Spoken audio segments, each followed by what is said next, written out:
This is the fallen angel Christopher Daniels, former TNA X Division champion and former TNA World Tag Team champion, and you are listening to the TNA Cross the Line podcast. Enjoy. TNA Wrestling, Cross the Line.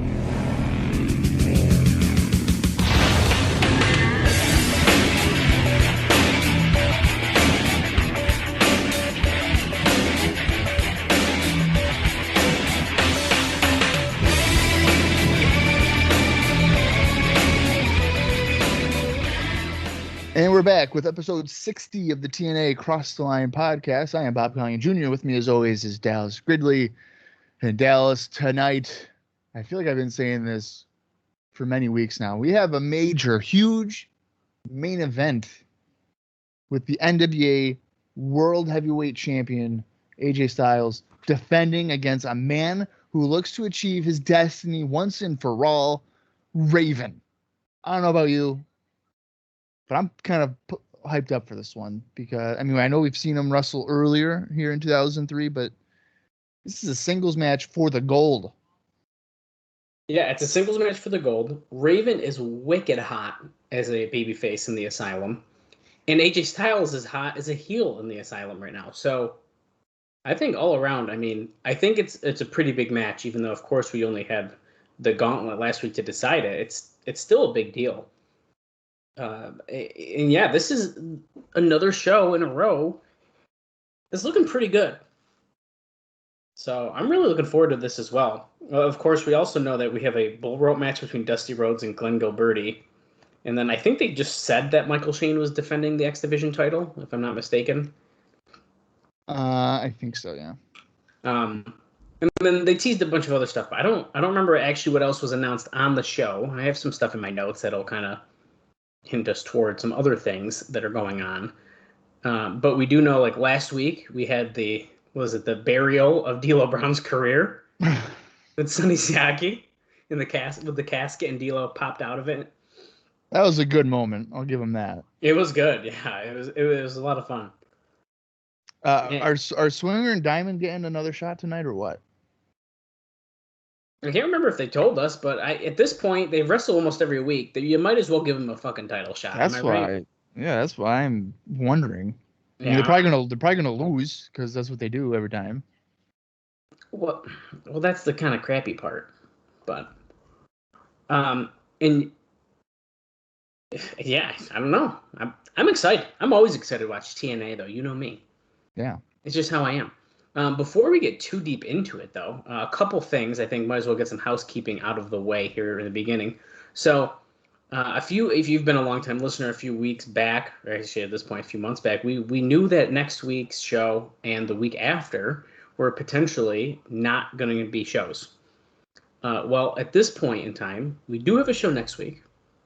It ends up being the Super X Cup. I'm sure they're going to tell us that on the show. But the following week, which it's the 9/10, I believe. Is that the date, Bob? I think so. Yes, September 10th is the 1 cent pay-per-view, which is listed as pay-per-view 62. So we are not going to be watching that because it's a clip show. It's a highlight show. So we aren't going to watch that. But the week after, we'll kind of cover what happened on that as far as what matches they highlighted and all that good stuff. But instead, on September 10th, everyone's favorite bonus shows are back. Me and Bob love them. We've been watching through the World Wrestling All-Stars, and I think we've watched 3 of them, if I'm not mistaken. Our last one was The Eruption. But on September 10th, baby, it's back, and we'll be covering WWA's The Retribution. And that was actually ended up being taped on December 6th, 2002, and it airs on February 9th, 2003. So it's still, we're still saying this is falling on our timeline, and there is a ton of TNA talent on the show. In fact, most of the show is TNA guys. So it should be a lot of fun. So. Well, I'm not looking forward to it because I don't think I've enjoyed one whole WWA show yet. No, we haven't. Which is kind of the crappy part. I want to say we've enjoyed maybe one match. Yeah, one or like all the shows. 2 max. I mean, it's been few and far between. And the other thing I just want to do, might as well just bring it up now before I forget about it, is over on our Twitter. I almost thought nothing really exciting and fun happened, but Simon Diamond replied to one of our tweets about the Dusty Rhodes impersonation that he did at Pay-Per-View 58, so just 2 weeks ago, and which, by the way, was fantastic. If you have not seen it, definitely go out of your way. But he had a note about this, and he said, "This was set up a week prior when I was doing my Dusty impersonation for a camera backstage right in front of Dusty." So I thought that was a fun little tidbit that went along with him doing that on camera with Scott Hudson. That's pretty cool. Yeah. But that's all my housekeeping I wanted to bring up. I wanted to touch base on our next couple shows here, because it's gonna be mixing up, and you're gonna get some weird WWA content. Ugh. So, but hey, after this show, we are only going to be covering one final show of the WWA, which is their last one, and that's the Reckoning. But we will get there. I'm hoping before the end of this calendar year, we will have that well out of the way. Well, I mean, I'm sure we can make that happen. That's my personal goal, because I want to do fun bonus episodes. Well, you know what we could probably do is because those shows tend to be under 2 hours anyway, and we don't do like backstage notes or anything. Yeah. So with ICOPOD, we usually do 2 episodes of recording because they're 45-minute shows at this point. So I'm sure during one of those hiatuses that we do, we could do a WWA show on a Monday or something. Yeah, that's a good point. I just want to watch some good indie shows, and we've discussed this. We've talked about it on air. So I didn't think we were gonna watch whole shows. Well, I want to watch something matches. That's not the WWA. Right. I mean, let me tell you, there's a bunch of Ring of Honor shows in this era that I would want to watch, but I'm telling you, as soon as we were to open up the video file, it'd be 4.5 hours long, and I'd be like, you know what? I don't think I want to sit here for 4.5 hours watching Ring of Honor. That is really long. If it was the right card, maybe you could talk me into it, though. No, I don't. But I don't want to. That's what I'm trying to get at here. Well, we'll find something. I wouldn't want to do that. We'll find something that falls in line and can kind of relate back to what we're. I think what I would do is find maybe matches off of various shows, and then be like, oh, here's a time check. Like start at 1944, and then watch the match or something. Individual matches. I'm sure we could also find some. I mean, not necessarily like Ring of Honor, but there's got to be some shows that aren't 4.5 hours that are independent shows at this time. That's actually a really good question because it's something to look into. No, I know, but I'm trying to think of the indie companies I was watching or I've watched, I guess, around that time, and IWA MidSouth is a good 4 hours every time. Yeah. 3PW is, I guess, kind of 2 hours sometimes, most of the time. MLW shows, MLW could be fun. Okay, see, so I think there's options. For me, I'm down to kind of watch something that I haven't watched before, and that's going to be pretty much any indie around 2003, which is what we'd be. Oh, you know watching. What? I thought we had talked about doing the XWF shows.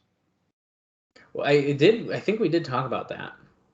Because those are on YouTube. Last time I checked. Yeah, I think so. We have options.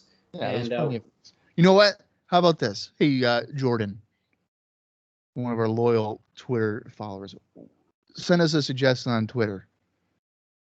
Actually, how about anybody? Yeah, anybody that's listening. Yeah, I'm totally down for that. And if you didn't hear me say it under Bob's breath, we're at Cross the Line TNA on Twitter, or you can look us up on Facebook, TNA Cross the Line Pod.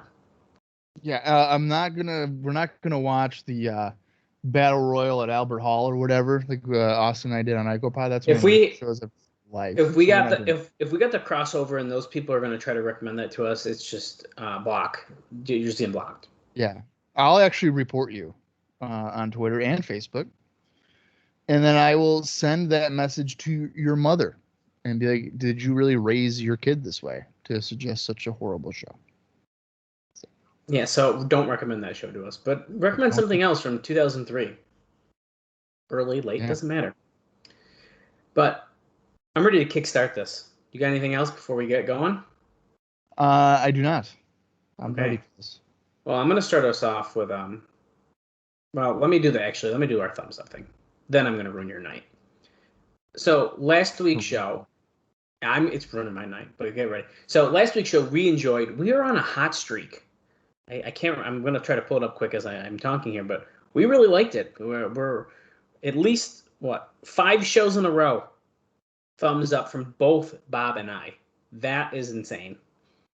So yeah, I was gonna say I think it's at least 5 for sure. I thought it was as well. I couldn't remember if it was 4 or 5, but so what do you think the readers of the Observer thought? I would hope they said thumbs up. Yeah, they did, and this is kind of unreal, but 94.9% gave the show a thumbs up. 94? Yeah. That's got to be the highest. That's almost unanimous. Yeah. And I'm sure it's more than like 7 people. Yes, it is. It's if you have to know, it's 56 people, but shit. Okay. Well, I guess that's it's still good. That's still like the highest percentage up.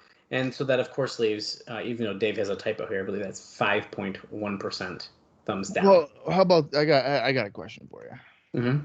So they're on average roughly, I don't know if it's accurate or not. And I think Jordan, again, mentioning Jordan, I probably should start paying him a fee for how many times I've mentioned his name already. But like he said he wasn't buying the reports of like 2,500 buys or something like that. Yeah. But if you're getting 56 people responding in the Observer.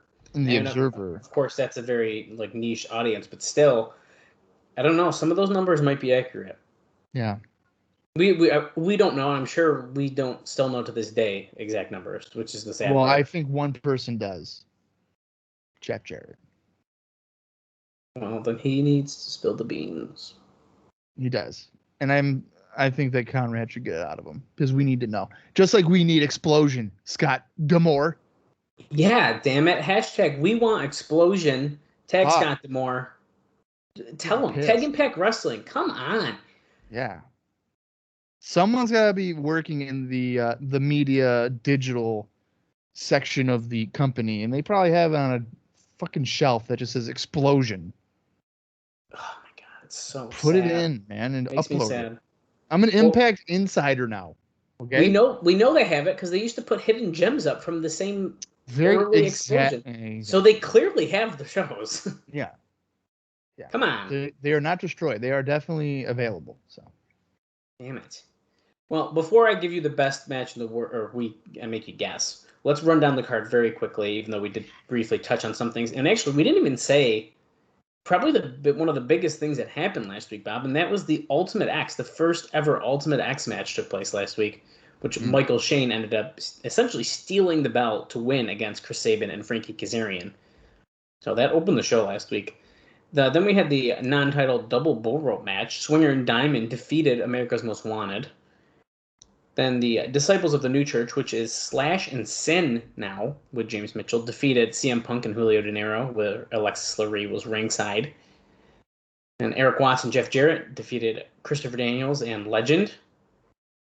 Then we had that number 1 contender gauntlet battle royal, where at the end of it ended up being Raven and Shane Douglas, and then they had a singles match, and Raven won, which led to the match against AJ Styles tonight. Pretty good card. I mean, there's not really a weak match, I would say. There wasn't a lot of like a lull. It was pretty consistent throughout. And I think the only thing that was a downer was essentially 3 tag team matches in a row was kind of a drag. But I mean, honestly, the show was good still. So out of all those matches, though, Bob, what do you think that the best match was voted by the readers of the Observer? Well, my heart wants to say it was Swinger and Diamond and America's Most Wanted, but I'm going to say Ultimate X. Yeah, the Ultimate X won that one this week. And actually in second place was the Gauntlet match. And so what do you think the worst match was? The worst match, I'm going to say it was Watts and Jarrett against Daniels and Legend. No, it was actually the New Church versus Punk and De Niro. Oh, wow. But Dave adds on that even that was a well laid out match. Like, it was still good. But he does point out here that Punk didn't look as good as he's seen him elsewhere. And that Sin just found out that he was in the match about 2 hours before it happened. as he was replacing Brian Lee, who appears to be departed. But even that was a heated match that was well laid out. So, regardless, there's our little tidbit about Brian Lee. We don't know for sure what happened to him, but seems to be that is officially he's gone. That's too bad. Yeah, it is. But moving on to some notes here, we're going to start off in the Brian Alvarez's article from September 1st, 2003. And we're starting off with some bad news, Bob. At least it's bad news for us TNA fans. And that is that WWE has signed Alexis Lurie, who is 24, to a developmental contract last week, and she'll be sent to Ohio Valley Wrestling. Oh. Wow. Yeah. See, that's the danger of not signing your talent. Which Dave actually points out in his part, but he says, I guess that means TNA doesn't put everyone on their shows under contract. So, yeah. Yeah. Well, so I mean, I understand why they didn't, because realistically, she's a bit player. I don't think she's, the main person. Yeah, I agree. I think that's fair to say. But kind of a bummer. But no, it's a bummer, for sure. I think so. But you know what? We know where she ends up taking her career, and she ends up coming back to Impact Wrestling or TNA Wrestling at the time. And when did she come back? Like 2011 or something like that? It's got to be something like that. I'd have to actually. I got her name right here, so I can find that out for you. I look forward to when she comes back. Hardcore country. It's actually 2010. She shows back up. Her first match is actually on October 11th, 2010, and it's on an Explosion show. Get out of here. That's what it's. I mean, it's probably that show probably airs after. I should have known that, because a few weeks ago I had watched Bound for Glory 2010, because I am an Ultimate Insider now. Of course. Or Impact Insider. Mm-hmm. And she was like the special referee for a match. Like she was Bret Hart. Okay, that makes so much sense. Yeah. Yeah. So. Yeah, it actually looks like her first televised match. Well, because that aired like 10 or 11 days after that. Her first televised match was October 12th, 2010, and it was against Sarita, who is the same person she defeated on Explosion as well. So. Interesting. Very interesting. Yeah, so unfortunately she's gone. She had a pretty good showing, though, while she was here in TNA. And actually, I think, honestly, she was here longer than I thought she was. So, all in all, not an awful thing. Well, I'm kind of surprised it's so abrupt. So that means they're not even going to probably write her off, right? I don't think they can. How would they? Yeah.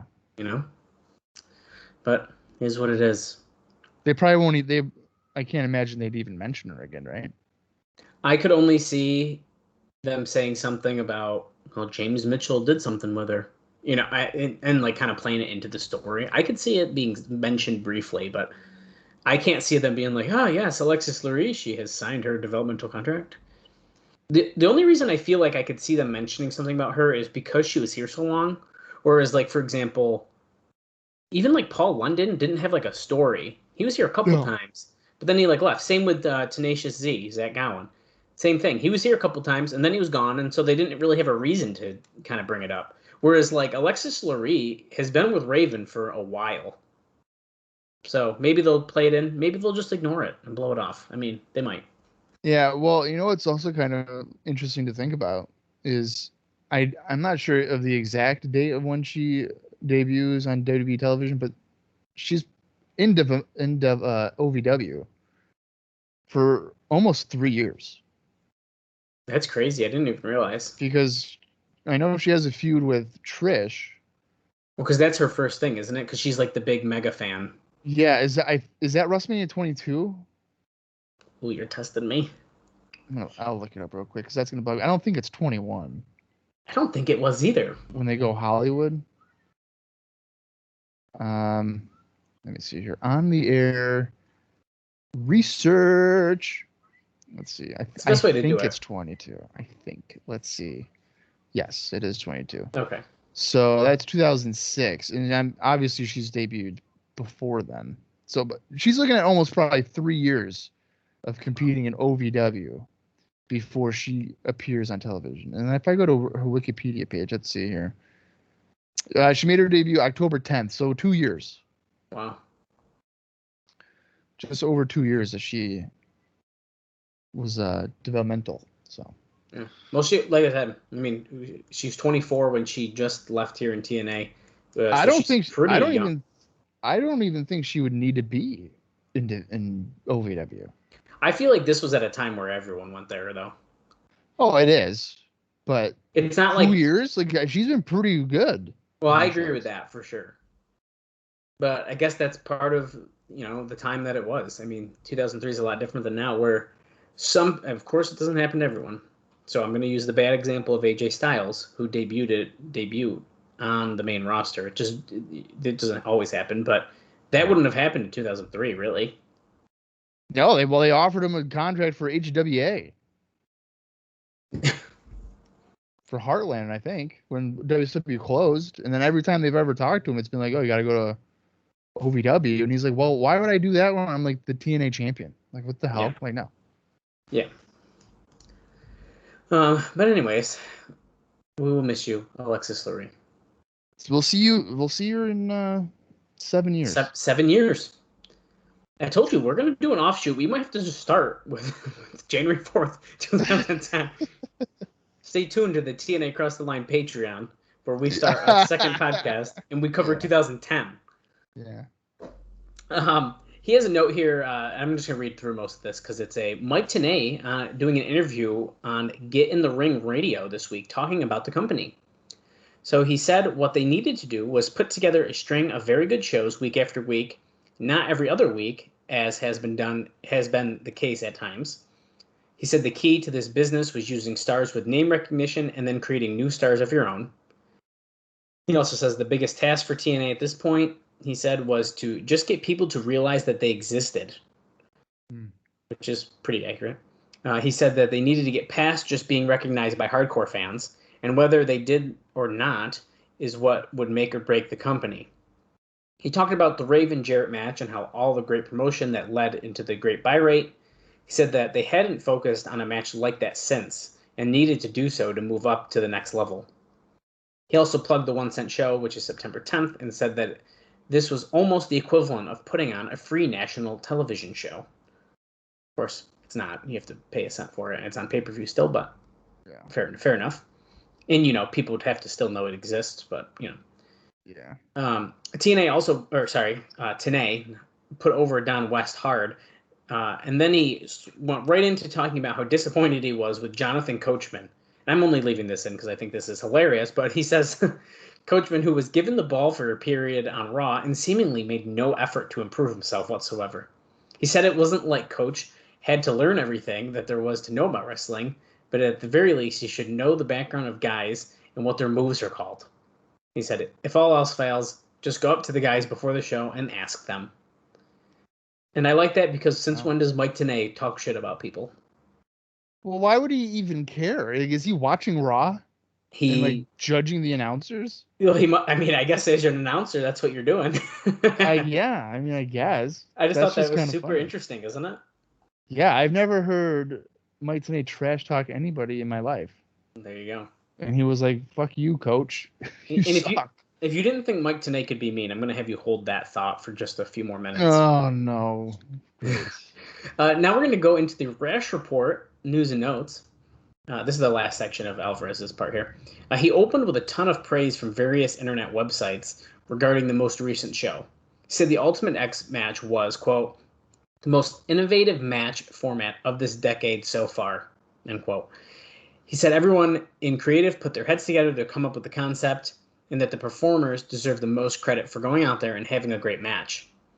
And he said that some fans actually thought the belt falling added to the drama of the match. Alvarez says that he's not one of those fans. No, I'm not either. Yeah. He said that Michael Shane cut the promo of his career backstage after the match. And don't worry, Bob, it's going to air on Explosion. But he said that there is a chance that they will show it on the pay-per-view this week as well. Well, they better, dude. Come on. Yeah. You can't be having good content on Explosion, which they've already been doing with these various enhancement matches with guys that we want to see. Right? I want to see Slick. I want to see John Walters. I know. Delirious. Why not? Come on. Exactly. And then he has a funny story here. quote, virtually no one knew it was AJ Styles and Vince Russo roaming the asylum dressed as Freddy Krueger and Jason during the show, including Don West and Mike Tenay. Several times during the night, AJ would walk by and poke Mike Tenay with his plastic knife. They entered the arena and took their seats at ringside with the rest of the fans before the show, and with the characters that attend our live events fit in quite nicely to the circus atmosphere of the asylum. Okay. So you're telling me that AJ poked Tenay with his plastic or rubber knife thing, and Tenay didn't know it was one of the talents? He just thought it was a fan poking him? Yeah, and I got more on that soon as well. I was going to say, I would Meltzer, be pissed. I'd be like, dude, what the hell are you doing? It's actually, yeah, it's funny. I'll get to that, though, because Dave elaborates a little, not much more, but a little bit more than what Borash says there. Okay. Also, JB plugged 7 matches for this Wednesday show, which has to be a record. Wow. I don't know if he announced them all or if he just was like, hey, we got 7 matches. But regardless, that's pretty insane because usually they don't do that. No, usually it's like 2 or 3, and then they'll tell us, oh, and plus these guys will be here. Yeah. But we don't know what they're doing. Basically, if you read our description of our podcast, that's what they plug. Right. You get 1 or 2 matches, and then also like Kid Cash, Jerry Lynn, and Elix Skipper. Yeah. What's but Christopher Daniels going to do this week? I guess you have to find out with us. Join us in the asylum. Yeah, exactly. Anytime I mention Christopher Daniels, I'm going to do his like turnaround taunt. You have to, like the quick. Whoa. If only you guys could watch on video. Hey, coming soon to the TNA Cross the Line Patreon. No, not doing that. I don't have the lighting for that. Okay, I look like I'm in witness protection right now. Not as bad as Austin did that one day when the lights were like going down. Yeah. He was like sitting on his bed, and then it literally was like a silhouette of his head while we were watching a WWF show. But let's move on to the Observer newsletter with some more news and notes. There's some good stuff in here as well. So this is actually first starting out in the news for Mexico. So Nasawa apparently has major heat with EMLL, and I'm bringing that up because he is taking place in the Super X Cup.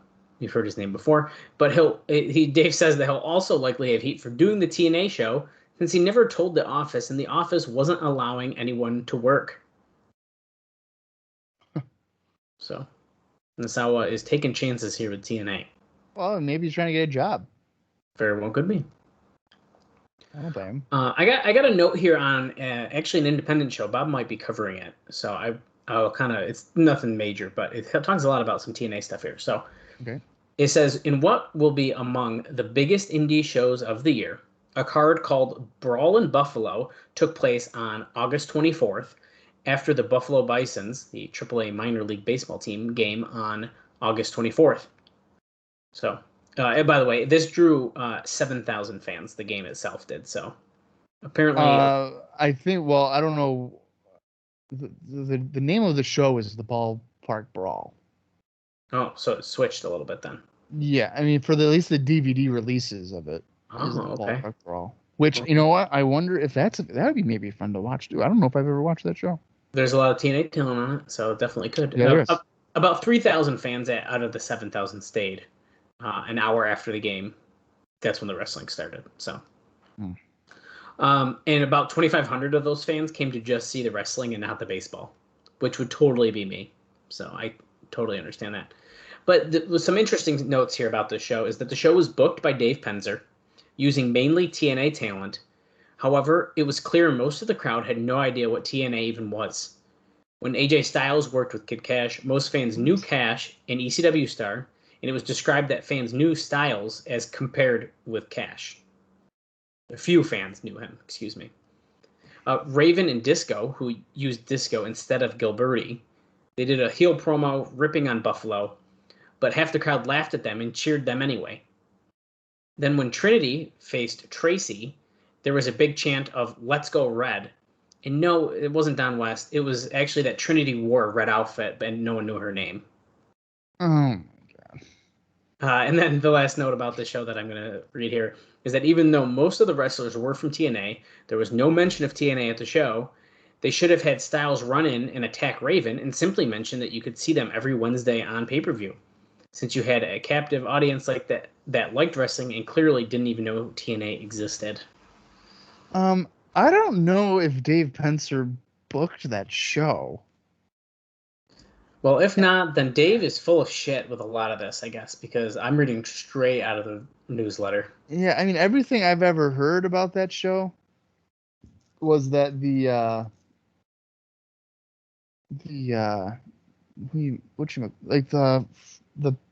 public relations guy of Buffalo Bisons would book the shows, and it got to a point. I think there was like 5 or 6 of them. It got to a point where he didn't want to deal with it anymore, so they just stopped doing them. Oh wow! I don't think Penzer had anything to do with booking talent or anything. I mean, maybe he was an in between. Yeah, maybe it could have been, for sure. I don't think he had anything direct with it like that. Interesting. Well, if you're curious, the crowd was most interested in seeing Jimmy Snuka versus King Kong Bundy. So that tells you what kind of crowd was at that show. Well, there you go. Yeah. No wonder they don't know what TNA is. Yeah, they're hooked on guys from the early 80s. Probably the absolute worst workers on the show in terms of in-ring. Right. And I got one more here and there. Here and there note. And I mentioned about TNA being mad, right? Yeah. Well, Mike TNA is going to be playing the heel manager of NWA-TNA wrestlers Ron Killings, Trinity, Chris Harris, and James Storm for Cyberspace Wrestling Federation on September 13th in Rahway, New Jersey. What the fuck? TNA is playing a heel manager. Okay. Let me look this up real quick, because I have a bunch of NWA Cyberspace DVDs. That could be something we could watch too. That is, sure. Yeah. Let me look at that show. What's the date on it? September 13th. September. Okay. Yeah. So that's definitely a thing. I don't think DVDs for that were made available, unfortunately. Because the ones I have are like from 05 to 06. Oh, okay. Or 08 or something like that. Yeah, but I thought that was hilarious. What a note. Yeah. Well, looking at this card, I don't know if I don't even know a good portion. I mean, there's a couple of people that we know, but not a lot. Crazy. Might be rough. I do have. I'm not reading this. There's a giant note about the Super X Cup because they actually started taping matches last week, and they're taping them before the show as well. So I'm going to actually save that note, and we're going to read it next week during the Super X Cup, because why not? But as a teaser, they are apparently planning on doing a cage match on that show as well. So we'll see if something gets announced, but it's only rumored as of this writing. See, now are they gonna kill the cage match stipulation? Well, they killed the ladder one. Yeah, but I don't want them. I mean, they killed the cage match one with Lockdown. Give us some time. Oh, come on, stop! I love Lockdown. I like Lockdown as well, but sometimes you don't need to have a cage match just to have it. No, I get it. I mean, I did. I mean, a blindfold match in a cage, love it. Like, how can you not? Fucking genius. Dude, I'm telling you, I can't wait. Lockdown 2005, it was in that 3-pack of DVDs. That shit is like TNA nostalgia at its peak for me. Yeah, dude, sure. I mean, same with, yeah. Don't get me going. No, I'm looking forward to when we get to the Impact TV era. In like 05, 06. You mean I haven't even started my 07 Impact written reviews yet.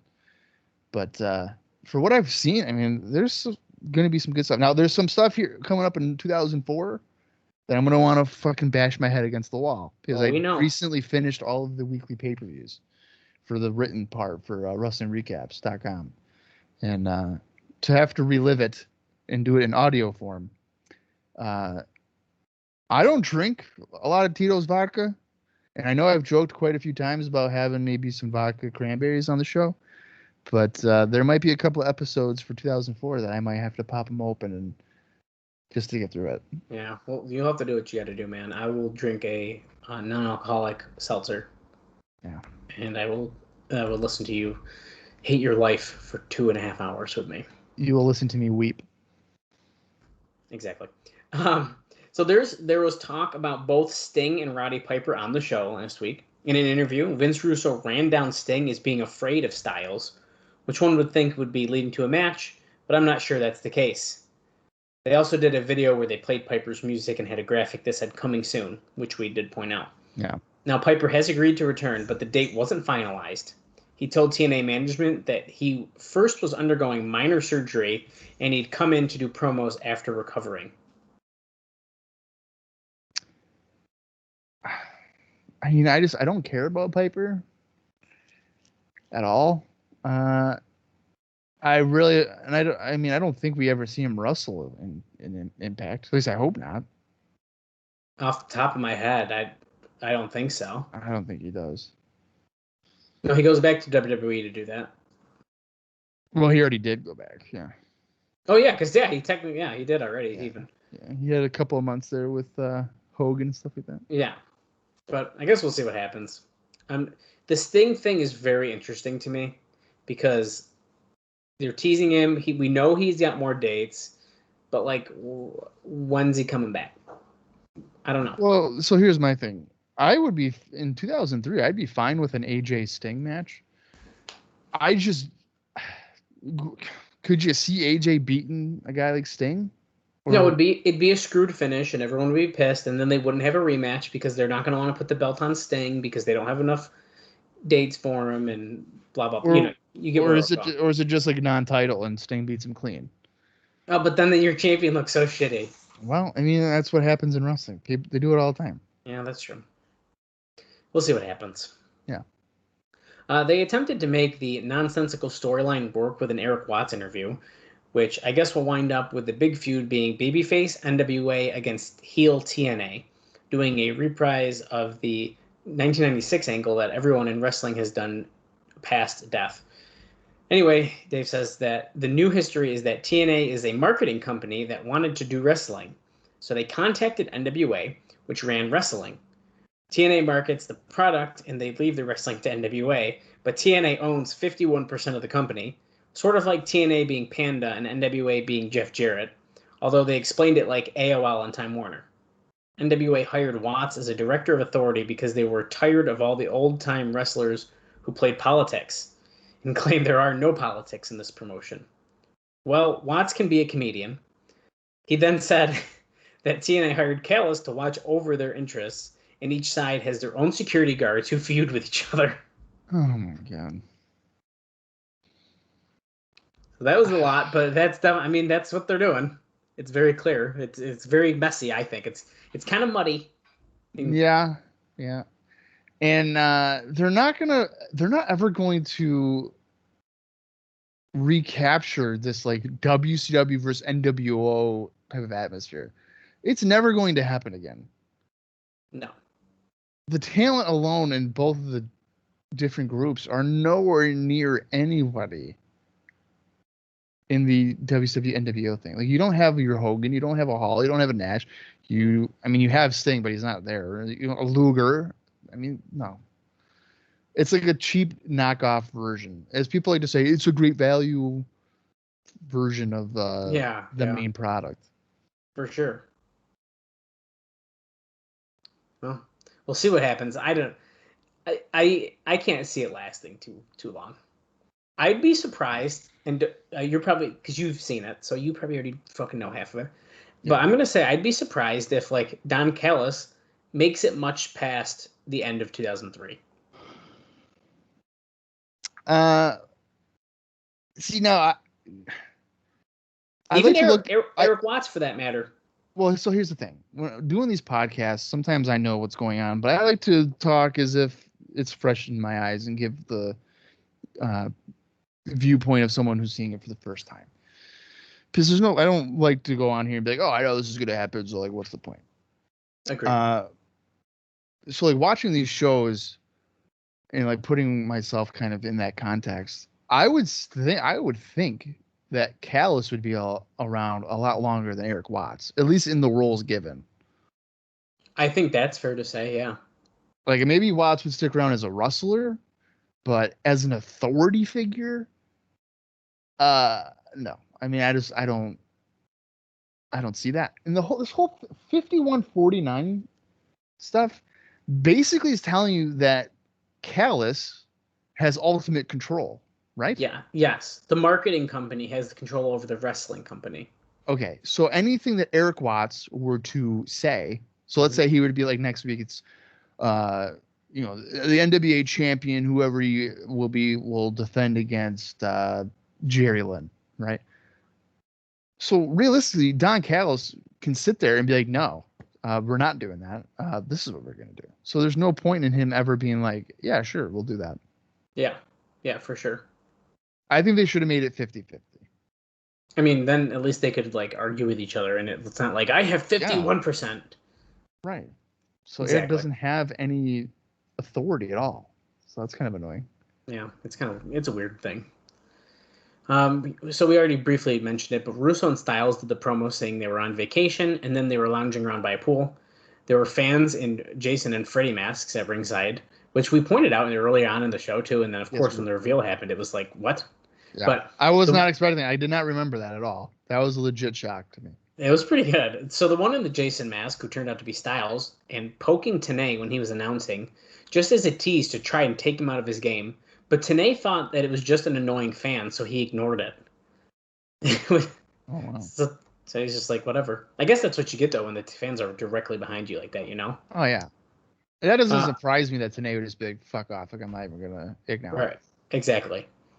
Very few, if anyone, was let in that they were doing that gimmick, although it was known that they were doing the attack on Jeff Jarrett and Watts afterwards.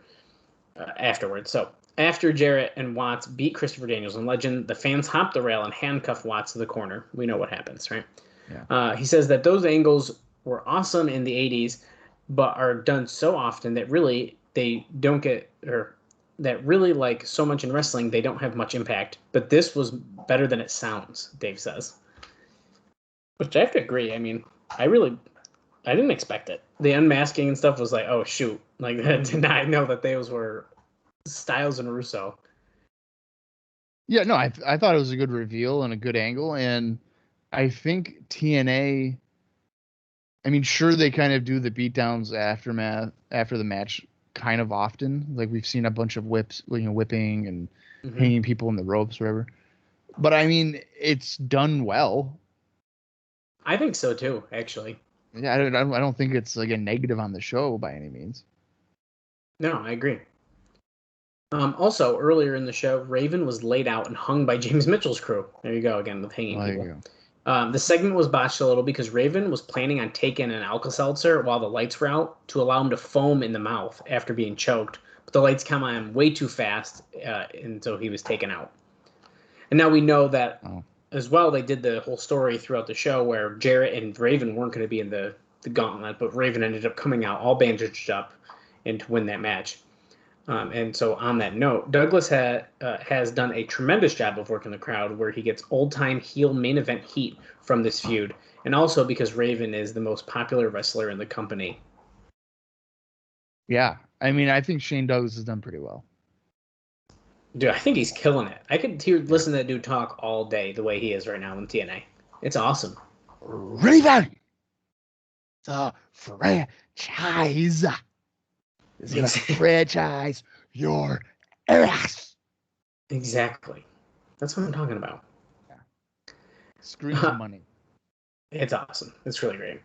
The Ultimate X match ended up being a huge success, Dave says. They used the lighting poles as poles, which were easy to climb, and the ropes they hung from were also an easy grip rope. Kazarian, Sabin, and Shane came with one innovative spot after another, worked like a ladder match, but without the ladder, and instead with guys hanging from the cables. Even the belt itself falling down twice and having to be put back up didn't hurt the match much, he says. And as it turns out, the new gimmick did end up working well. So he's high praise for the Ultimate X. Yeah, I mean, and they figured out how to properly hook the belt on the ropes instead of having it in between both, where the wiggling of the ropes caused it to break apart. So once they figured out to keep it on one, you didn't have a problem with the belt dropping.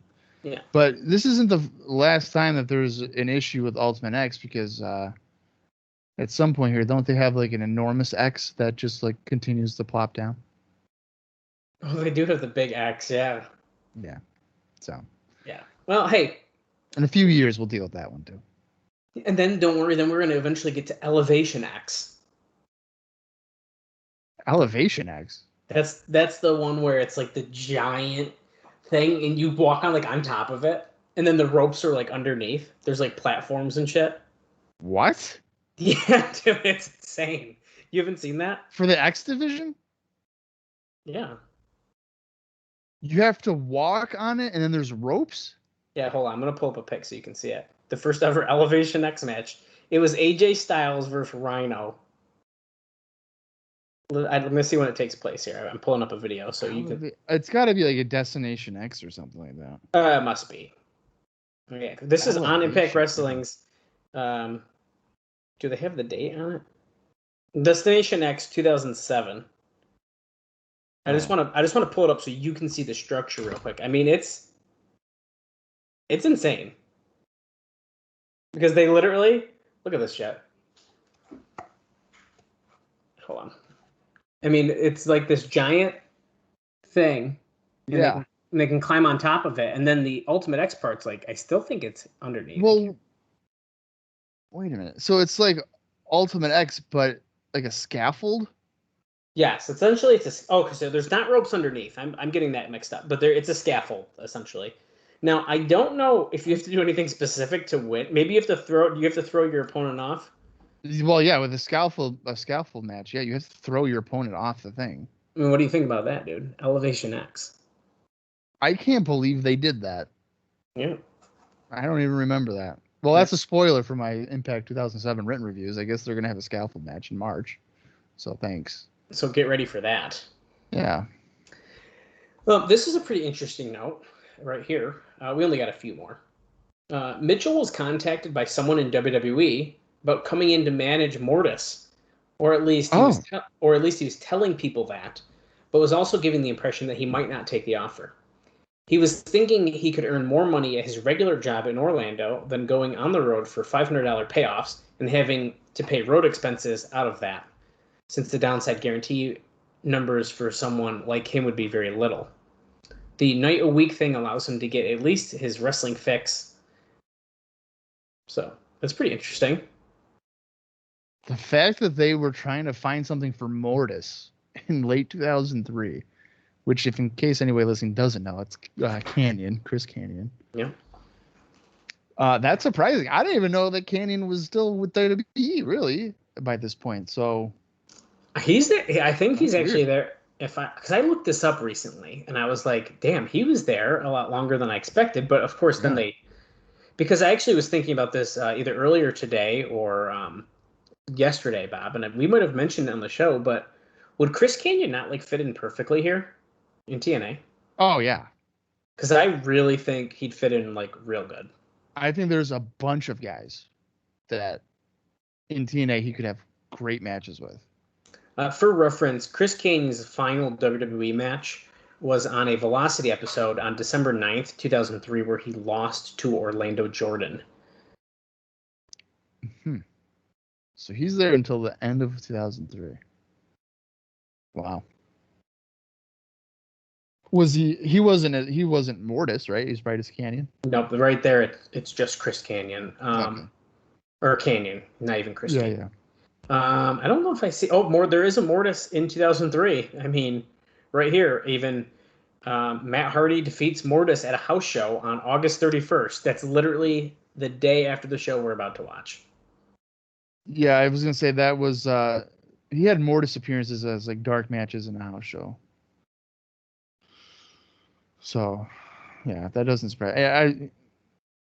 I always liked Kanyon. I always liked the Mortis character, so I'm surprised they didn't put him on TV as the Mortis character. Yeah. But pretty interesting. Now, on that same note, though, about Mitchell going in, apparently Kid Cash was telling people that he and Trinity were also contacted by WWE. Now, this may be the new game that a lot of wrestlers do, trying to get longer contracts and more security by claiming WWE has interest, although Trinity certainly fits their profile. At the same time, they have enough women right now, and Trinity has a good look and a few good moves, but would need a ton of work before she could be put in a match on Raw. Well, yeah, she's kind of like a one-trick pony. with her like moonsaults and hurricanranas. I don't know about a full match. Kid Cash should be in the cruiserweight division on WWE television, just like how the majority of the X division guys would probably fit well in the cruiserweight division anyway. Mm-hmm. I'd take Cash over a guy like Funaki and stuff like that. Oh, yeah. So, you think? Why not? Yeah, but pretty interesting. So they finally did the security guard feud with Babyface in black shirts, Rick Santel and Chris Vaughn, supposedly from NWA, going at it with larger red-shirted heels Ryan Wilson and Kevin Northcutt, supposedly from TNA. So it's on, baby. The red shirts and the black shirts. But speaking of the red shirts, so the term red shirt for the heel security guards was likely taken from roller derby, since Burt Prentice used to hang around the roller games skaters in the early 80s in Los Angeles. Red shirts is a skater term for heel team. White shirts means babyface team. So there's a chance that they kind of took that from like roller derby references. Well, there's nothing wrong with that. I think it's cool. The main takeaway I'm getting from this is that we're going to maybe get a Rick Santel match. Keep your fingers crossed. I'm hoping, dude. If they're feuding, they better blow it off. And if they blow it off on Explosion and I can't see that, I'm going to be so mad. Right. Probably will be Explosion, but yeah. As we mentioned last week, Pogo the Clown made his debut on an Explosion match with Gilberti. So Joe Bomber was a 375-pound APW trainee who moved pretty well for his size and did good power moves that started out with at Spike Dudley's school, with Spike Dudley at the school. So pretty interesting. I didn't know and that's my last note. Wow. That's all I got. So a lot of interesting stuff. And like I said, I got some on the Super X Cup. In fact, it might have to be covered the week when we get back because I think it talks a little bit of spoilers and such. But we will discuss that when the time is right. But Bob, what do you got for independent news before we get onto Explosion and then into the show? All right. There's a couple of things here. Not a whole lot, but a few. Michael Shane teamed up with Francine to defeat Norman Smiley and G.I. Ho. What? On August 22nd for MLW. And I thought for a second that G.I. Ho might have been Major Guns. I was just going to ask you that. Yeah, it was not. It was just some random local girl in Florida. G.I. Ho.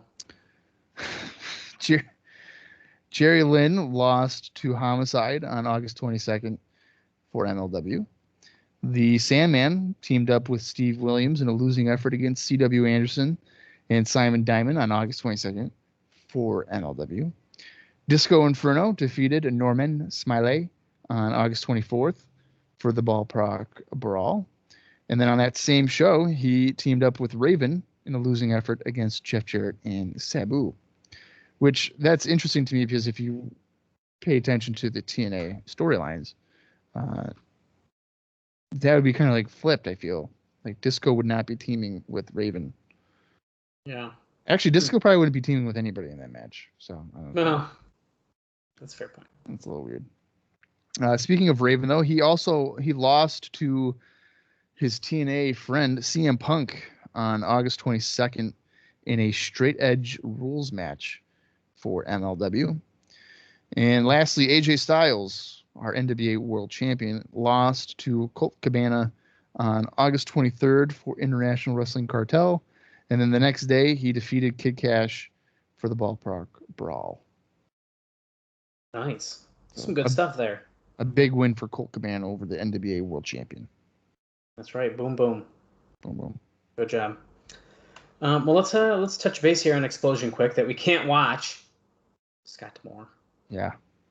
And that was taped on the same day of the show we're watching, August 27th, 2003, which means I lied about the date of the one that one house show a minute ago. It was actually 4 days after, but regardless. I wasn't going to correct you. I'm a mess, okay? But it's fine. I was wrong. I wish you would have corrected me. I don't do that. It's fine. You'll just insult me later in the show. But anyways, it ended up airing on August 31st, 2003, and this is Explosion number 47, according to Cage Match, and it had the following matches. Kid Cash defeated Johnny Storm. which, yes, is Whoa. the same Johnny Storm that we saw before. Yeah. The Gathering, which was CM Punk and Julio De Niro, defeated Matt Sydal and Onyx. And remember the name Onyx, because we will see him again. Oh, I know Onyx. I remember him from the PWI 500s. That guy is enormous. There you go. That's why his name is Onyx. Yeah. And then finally, Mad Mikey defeated Laz. So that's Jazz, but with an L. Laz. So that was your explosion card, you know? Not as strong as recently, but not bad either. No. So, on that note, Bob, I'm ready to get into this show. Pay-per-view 60. It's that time. Let's do it. It's episode 68, 27, 2003. I'm going to count down from 5 when I say play. Follow along with us if you have the Impact Plus app, which I don't know why I keep on saying that because I don't even know if it's still a thing. Maybe you're an Impact insider for $5 a month on the good old YouTube, or maybe you're a felon and you fucking recorded it off of On Demand back in 2003. What? You have VHS tape and you are about to put it in your VCR and then you're going to watch it on a grainy television in your garage. Wow, that would be quite the experience though. It would. It'd be like it's 2003 all over again. Mm-hmm. But all right, here we go. Ready? 5, 4, 3, 2, 1, play. Oh shit.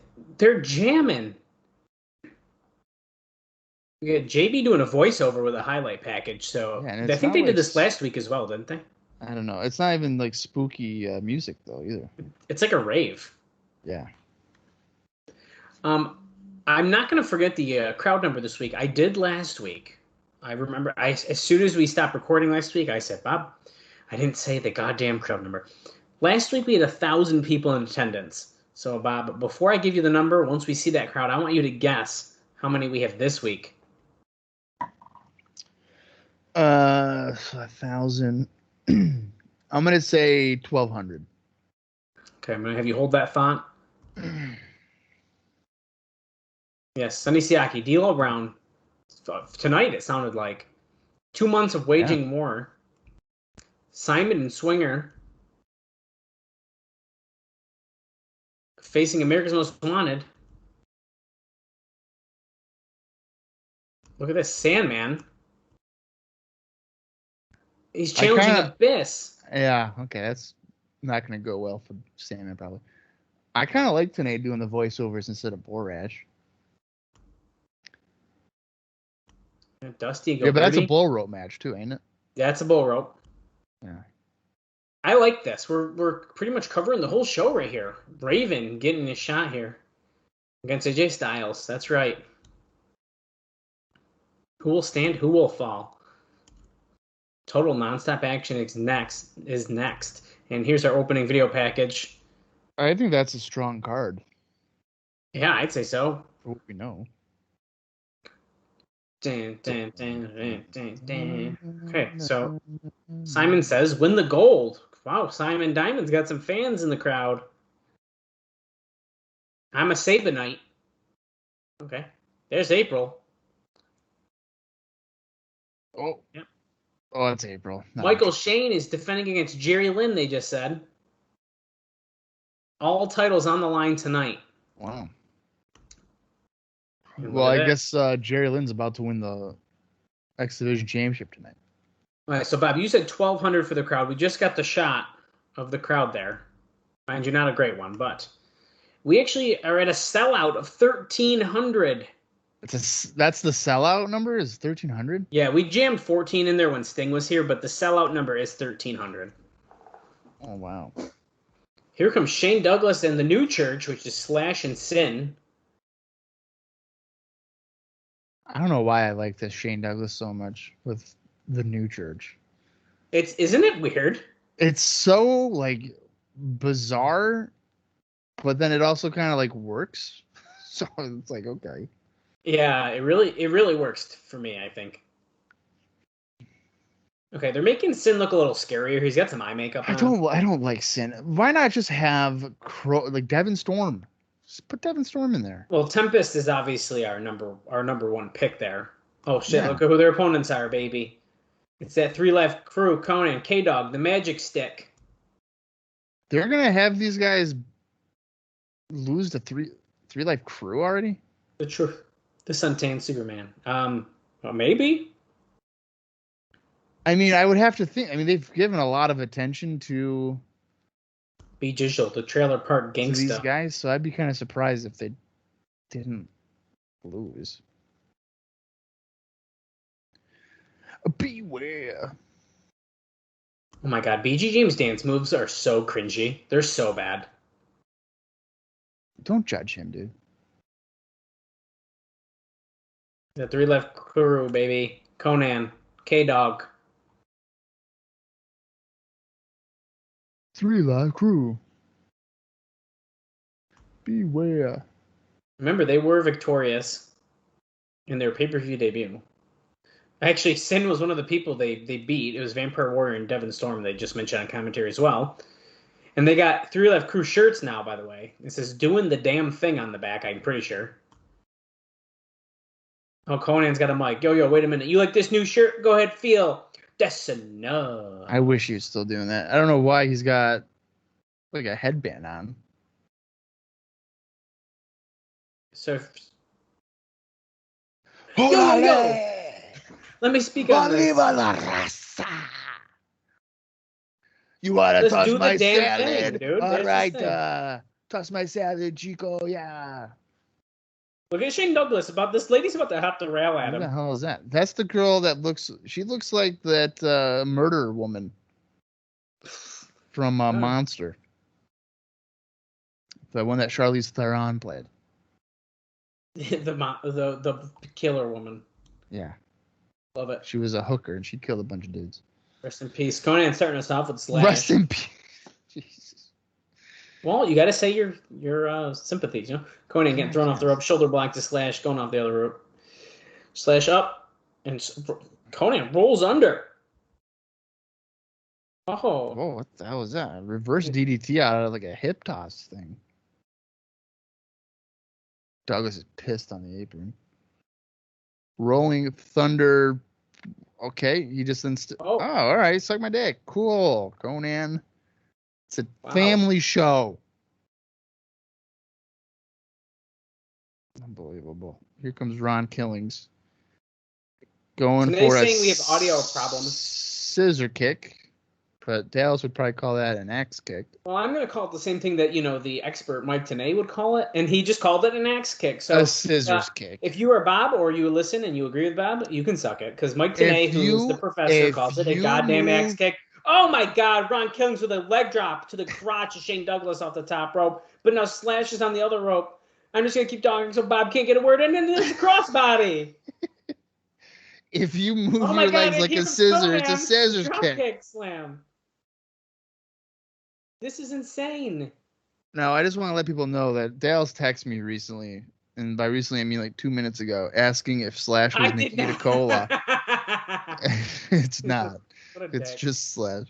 What a dick. He did text me though, saying I have to stop ripping on him because people are siding with me. Poking fun at him. Slash with a pump kick. Oh, a big boot. Tagging in Sin. Well, Bob, I got a bone to pick with you, too. And you know what? You want to argue? Then here's the time to do it, baby. As Beach James gets an elbow to Sin. I was on WrestlingRecaps.com, my favorite wrestling website for resourcing, especially TNA shows, as Slash reverse suplexes Sin onto BG James. Oh, James Mitchell's on commentary, so it's his mic that's been not working this whole time. That'd be funny if he was just talking to himself. Hold on 1 second. Conspicuous by her absence, Alexis Lurie. They're basically saying, do you notice the absence of someone backstage? So they are bringing it up. Interesting. Yep, he was going to prove a point. They could have cut her hair off completely last week, but they didn't. I think it was last week. He was just teasing it. So wait. She's taken off. She's found out what Raven's all about. She's out of here. Dude. Well, I'm glad that they mentioned it. I'm telling you. TNA is good about that stuff usually. I like it. Anyways, I'm on my favorite website, WrestlingRecaps.com. It's Bob's website, and I'm not just saying that because Bob is on it. It's a good website. It's got a lot of stuff. I use it every week for my TNA posts if I need to reference something. But on the September 10th, we know that it's a 1 cent pay-per-view. It's a highlight show. Now, I want everyone to remember, way back, if you're a longtime listener, pay-per-view number 12 was also a clip show. Right. We did not watch it. Bob said, well, it doesn't count. It doesn't count in the numbers. It is not on WrestlingRecaps.com, okay? Pay-per-view 12. Because it's a clip show. It's not listed. Right. Well, the September 10th show is. I can't click it, but it's listed as highlight show looking back at the first year. So I would like Bob to apologize to me, and I'd like him to go fix his website and put pay-per-view 12 in and renumber these correctly. No. Bullshit! I'm not doing that. Bob! If anything, I'll just delete the September 10th one. You're still going to have to renumber everything then? No. I'll be fine. Oh my god, look at this. Back to the basics. Abdominal stretch. Austin Skinner's favorite move on IcoPod. Shane Douglas applies it to BG James. The crowd is awfully amped up for this show. Yeah, they are. They're wicked loud. And JB looked like he was reading his format, so it wasn't even him doing it.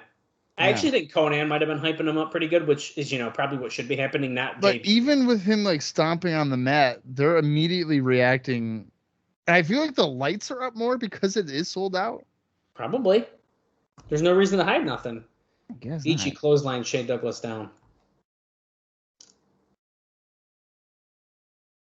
We got a double down here. Slash is like, bro, can you come tag us or you're out of the new church? Sin is wearing Jake Roberts looking tights to me. They do look like that, but I'm glad they aren't those big ass baggy pants he was wearing recently because those sucked. Yeah. I like that Conan Russell's in a baseball jersey. He's been doing that for a while, though, hasn't he, at this point? I think so. Ron Killing's in. He's fresh. He ducks the clothesline. Comes back with a couple right hands. Suntan Superman, one of my favorite nicknames in wrestling, I think. Oh, tilt-a-whirl, head scissor. Jeez. That was nice. There is an axe kick. That was not an axe kick. What the fuck? Get out of here. That was a heel kick. Jesus Christ. Oh man. He moves and Slash hits it, but now Sin's in. Oh. Handspring. Punching Slash. Oh, there goes Douglas, too. Do the damn thing. If you got that shirt in size medium, send us a DM. This guy. Oh, Ron Killings almost just snapped his ankle, I think. Yeah, he almost did. Is he going for the truth or consequences? James Mitchell's there. Or Sinister Minister. Oh, but he got caught. It was really awkward, but we'll take it. He backed up. Douglas trying to go for a cheap shot as he was distracted, but... Well, there we go. Shane Douglas. See, I've never understood the spin around. Does that add more momentum to a punch? Yeah. I don't get it. Yeah, it does. Oh, shit. Huh? It's CM Punk and Julio De Niro, The Gathering. They're throwing the match out? Oh, because they're attacking your church. All right. Yeah, so I guess it was a DQ, technically. Yeah. That's a good way to protect everyone, I guess, if you need to. So whatever. Yeah, well, then don't book the goddamn match. Okay? Agreed, but don't do it. And if you're telling me right now that Sin couldn't take a pin loss here, well, I agree with that for sure. De Niro doing a jumping spin kick. It's a no contest, so it's not even a disqualification. They literally just threw the match out. If you're following along, we're at 12 minutes and 59 seconds, so we just wasted nearly 13 minutes. On nothing. Because they gave it a no contest. Yeah. Wait. Who's filling in for Scott Hudson, they said? Terry Taylor. Terry Taylor? Terry Taylor? What? Okay, so that's his TNA debut, is it not? Well, Terry Taylor is not a good backstage interviewer, and if you don't believe me, go watch King of the Ring 1993. Look how he's holding the microphone. Yeah, he doesn't know what he's doing. Oh, Sonny Siaki's backstage or outside the asylum, and they pulled up a hearse, and basically Terry Taylor was there to be like, "Hey, your match is right now," and Sonny Siaki's like, "What? Right now?" And he's got to dump water on himself because, like, why not?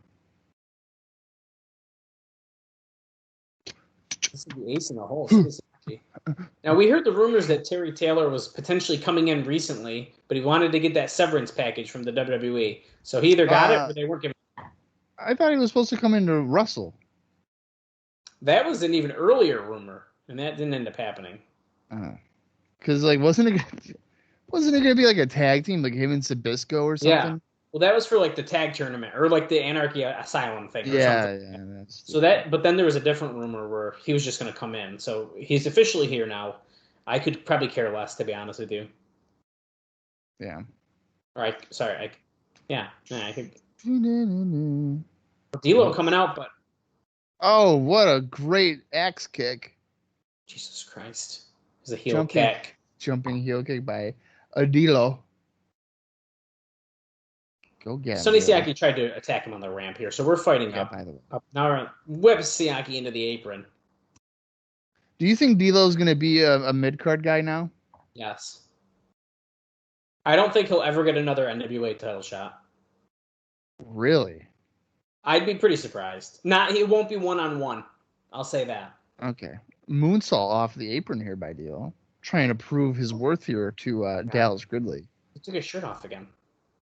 Hey, I'll tell you what. To be honest with you, I've liked D'Lo a little bit more watching here in TNA and seeing him do some pretty decent matches. But in general, I'm not a huge D'Lo fan. Of course not.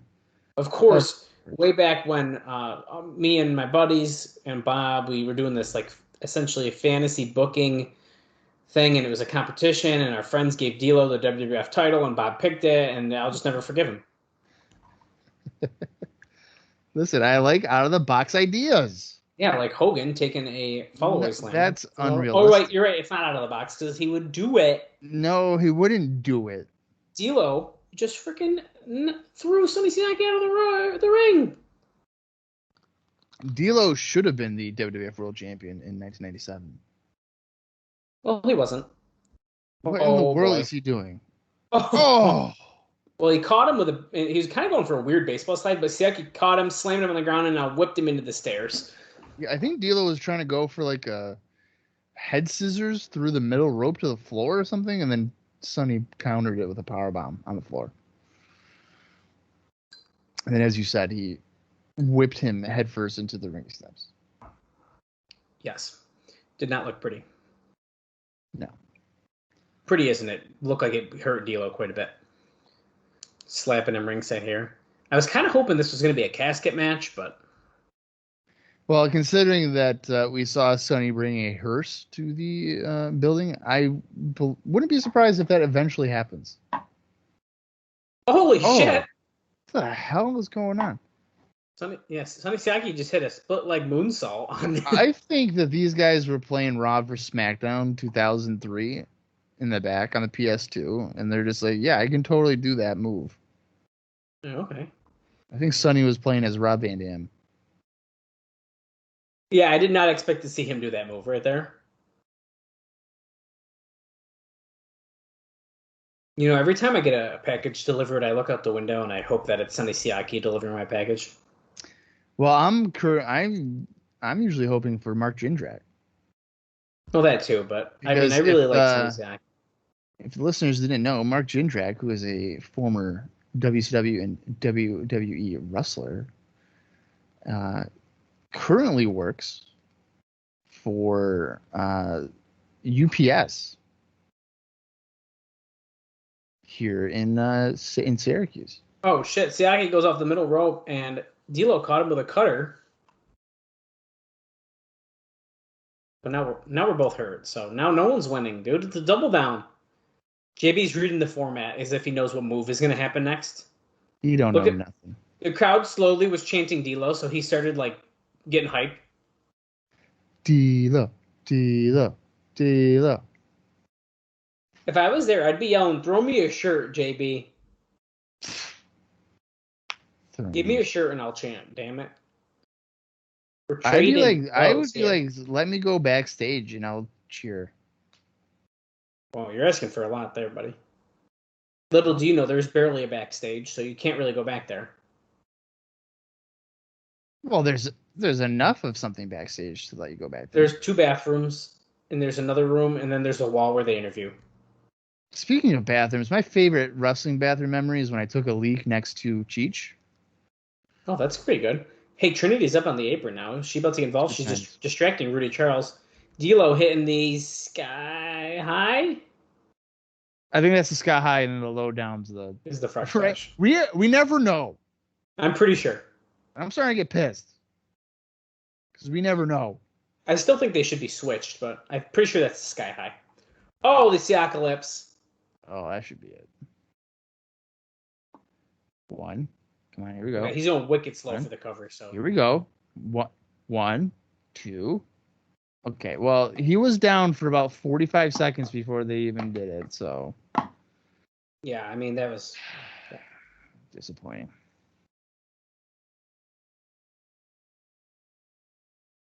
Oh, here we go. Swinging side slam. I'm going to go to that top rope. Not before Trinity does with the tornado DDT. Wow. Trinity still showing some good skin here. Not any side boob, though, so that's disappointing. Uh-oh. Oh. Sonny just did an Owen Hart pile driver to D'Lo. And he won. He beat him with the Siaki driver. That's what he calls it. Really? Wow. All right. I don't think I was expecting that. I certainly wasn't. Who? Ha. Who? We are at 20:37 into the show, and now they're beating up D'Lo. Probably going to go to that freaking hearse, right? I feel like they got a tease going that way. Yeah. Yeah, here we go. Going through the crowd here. Siaki's got a chair. Jabs him right in the gut, and then whacks him over the back. Here we go.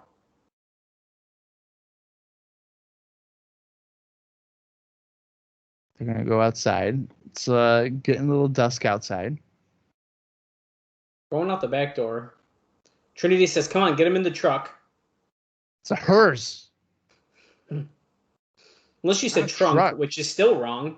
But yeah. Oh, shit. Oh, Jeff Jarrett. What the hell? Wait, there's no casket inside. If he has a guitar in there, I swear to God. Oh, shit. Did. You son of a gun. What the hell? He just threw Siaki in. I thought he was going to throw D'Lo in there too, but he's just checking on him. D'Lo, you okay? Whoa, dude, what happened? Yeah, he literally was like, didn't know where he was. Yeah. Ringside with Don West and Mike Tenay here. Don is sporting a silky blue shirt. I can't wait to find out when he drops the silk shirts.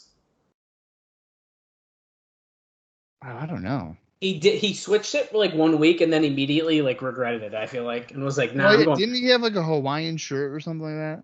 Something really close to it, like 1 or 2 weeks, and then it was back to the silk. I can't believe Jerry Lynn has a title shot tonight. He better win it. I am tired of the disrespect to Jerry Lynn. Agreed. Okay, if Diamond and Swinger do not win the belts tonight, they are done. What was this? Oh, great. Don Callis. He says, I'm sorry, but this is an abomination. Wait, how could they grant Jerry Lynn an X Division title match after his behavior here last week? That's a good question. Oh, Kelsa here, so Eric Watts' authority doesn't get abused any further. Well, I have good news, Dallas. My ringside collectibles order has been shipped. Hey, that's fairly great news.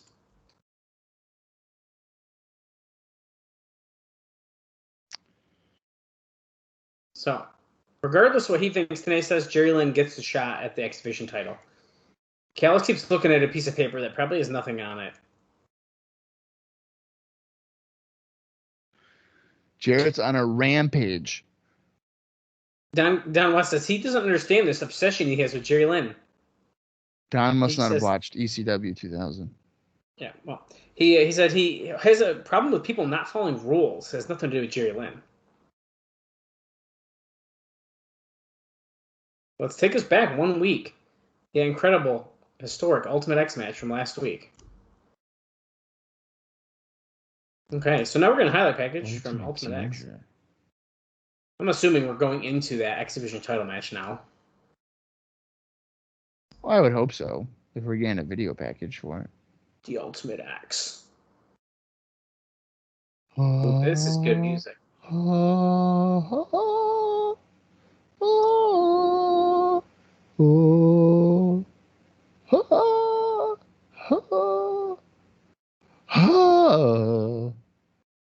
It's like an angel singing.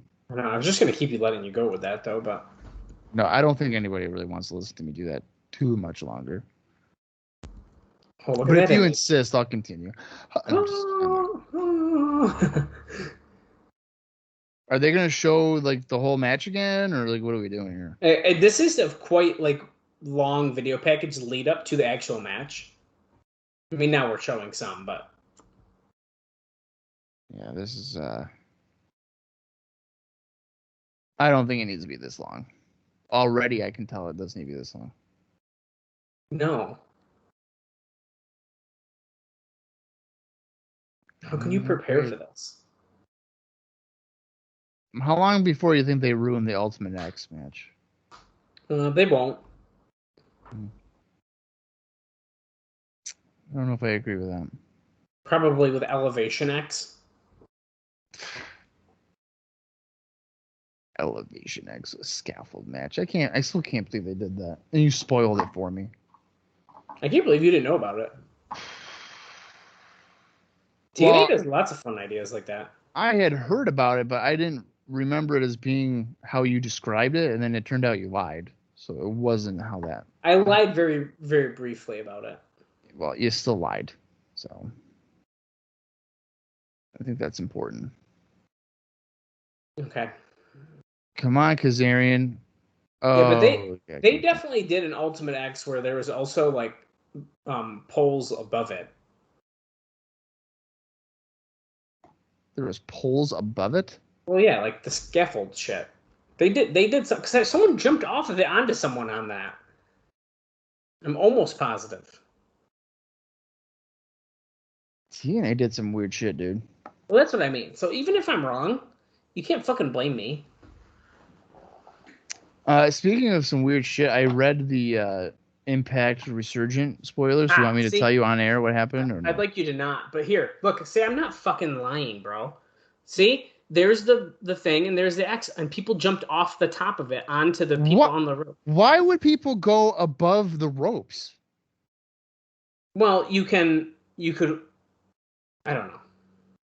That one's also much taller. That's Bound for Glory 2009, it looks like. What?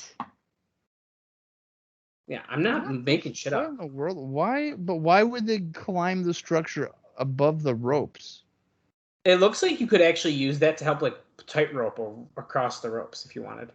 They actually, it looks like they end up using one like that quite a bit. I'm seeing even more. Oh wait, is this the promo from Explosion? Yes, it must be. It's covered in blood. We pulled it off, but I pulled it off better. The X title. This is just the beginning. Oh my god. Terry Taylor backstage with Michael Shane. You shocked everyone. And he looks like a douche. He's leaning on Terry Taylor. Excuse me.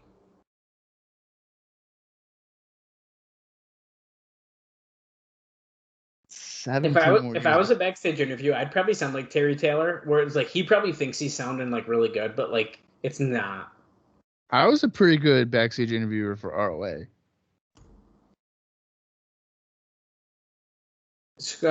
Michael Shane says that he is the main event. What? He's the Heartbreak Kid, Shawn Michaels' cousin. That was pretty funny. Oh my god.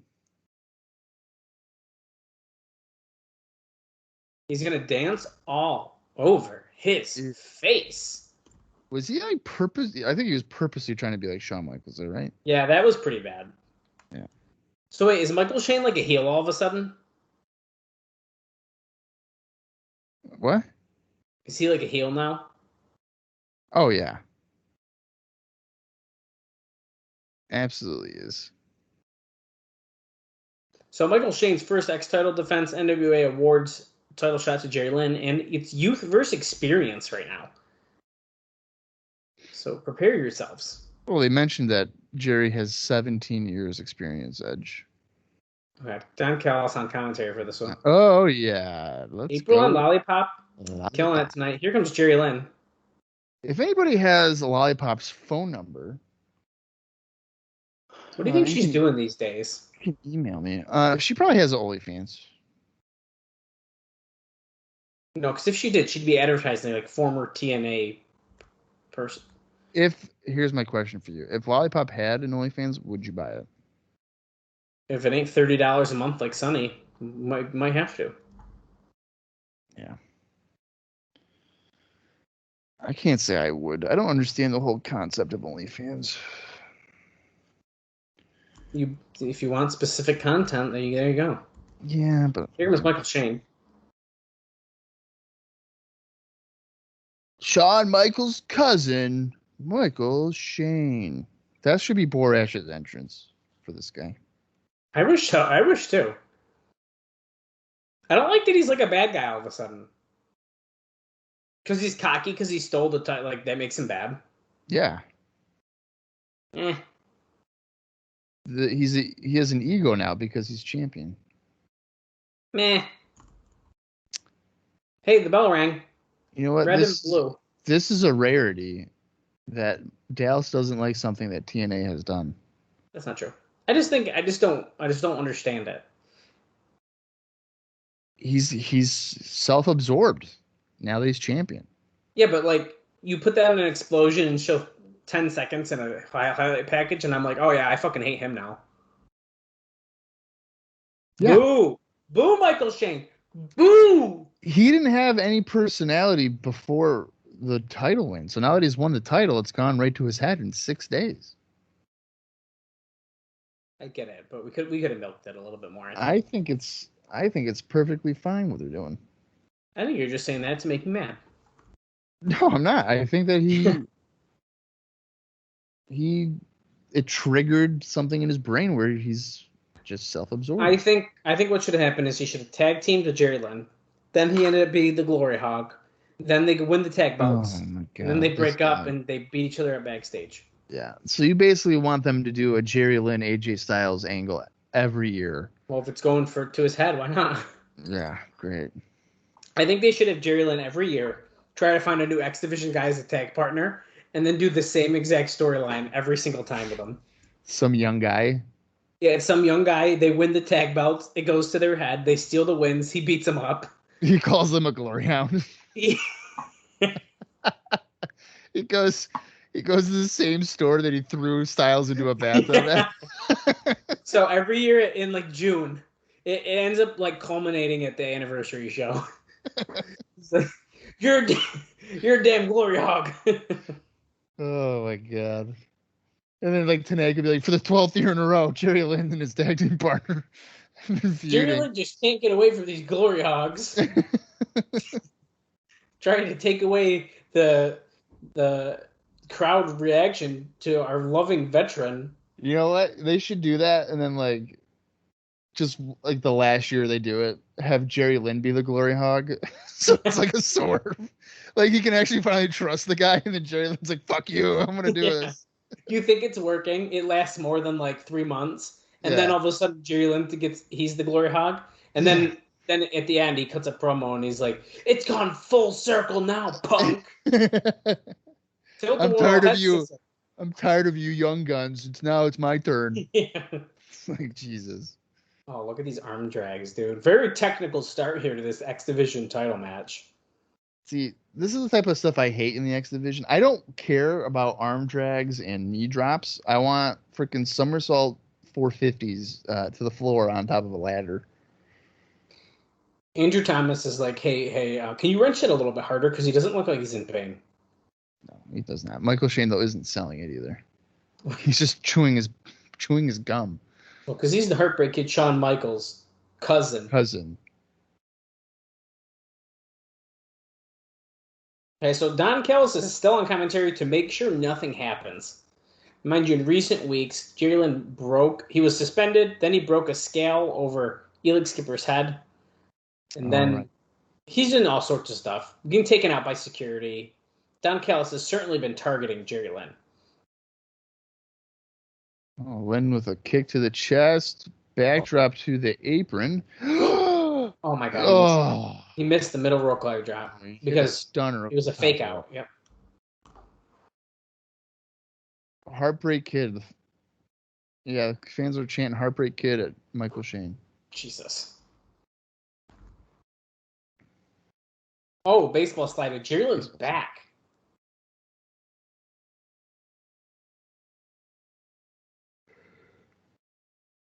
Oh, here we go.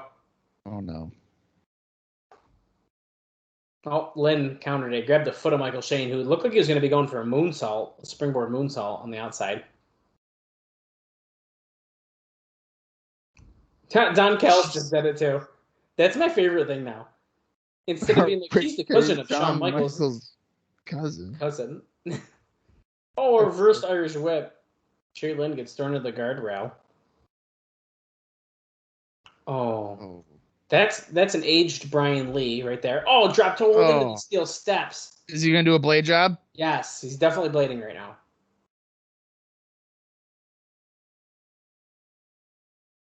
Oh, maybe he didn't. I don't see it.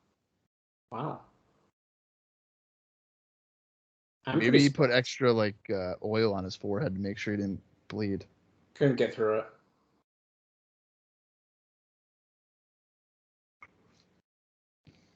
Oh. Jerry Lynn's got him on the apron. Oh, he drops him through first. Is he going to do a leg drop? Dude, he's setting him up for the middle. Looks like he's about to do it. Oh, that was nice, though. Knocking Shane off the apron to the floor. But, Jerry, you can't win the title on the floor. Come on, Jerry. You're the veteran. Get him back in the ring.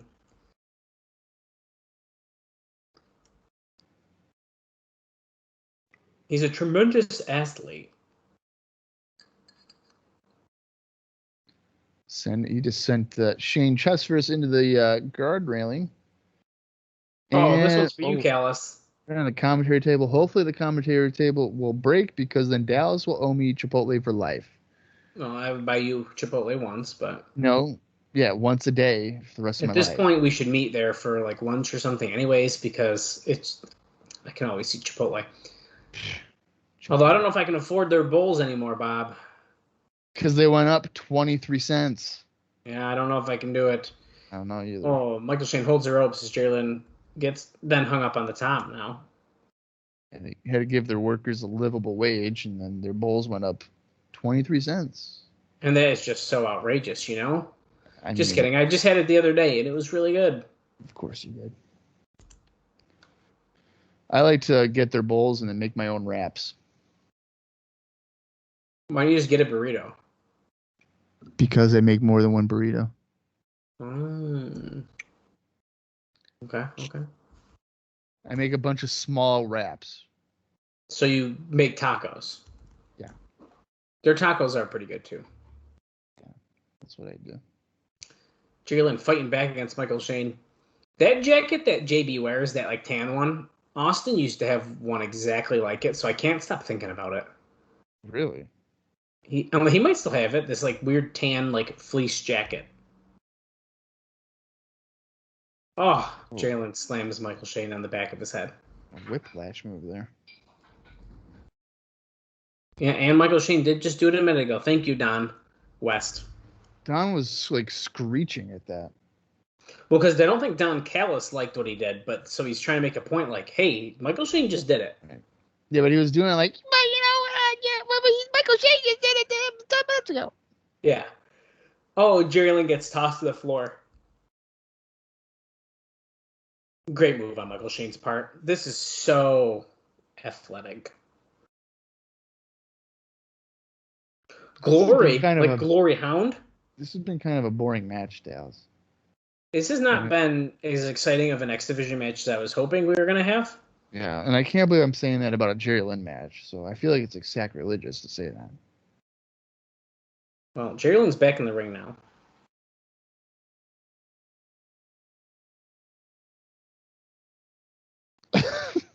The way that Don's talking. Hey, see there, he's grabbing his hair there, Don. What are we doing? Jabs here by Michael Shane. Jerry Lynn's goatee looking like it's been penciled in. Drop toe hold to send Shane into the middle turnbuckle face first. So he can still hang with the young guns. Oh. Just dropped him. Threw his face into that top turnbuckle. Oh, he's doing the Shawn Michaels moves. Flying forearm, a scoop slam. Is he going to do a... Oh, there's the stomp to the face like Jerry Lynn is Vader. You fat piece of shit. Is he going to go for the elbow drop? Remember when Vader wrestled here once? That was weird. Yeah. Remember when we thought he signed like a 3-year deal or something like that? And then he lasted a week and a half. Oh. Okay. What a bad guy. Oh, he's signaling for the super kick. Sweet chin music. Could it be?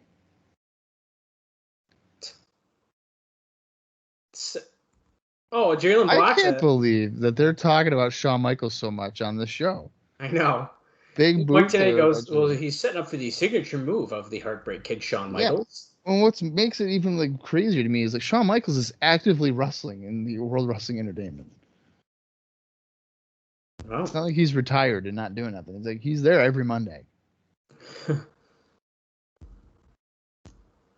Why does Jerry look so like different to me right now? His hair looks blonder and his goatee's darker as he just got hit with a low blow. Uh-oh. Inside cradle. 1, 2. Oh, my God. He kicked out. Oh, good. Thank God. What is he doing? Is he going to do a Death Valley Driver? Is he Perry Saturn?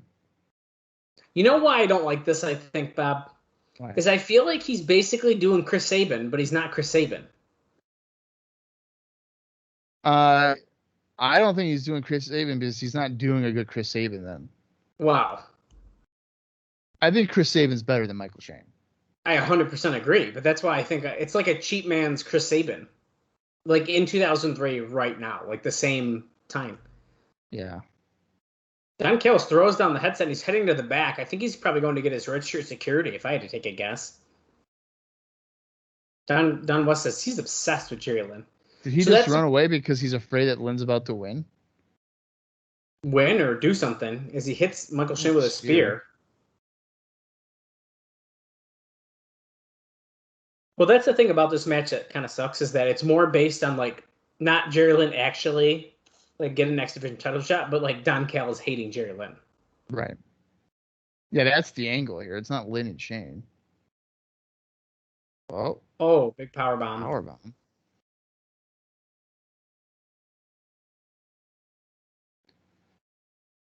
Come on, Jerry. Oh, could he be the first ever 3-time X Division champion? Is that accurate? I think it is. TKO. Boom. Got it. That's got to be it.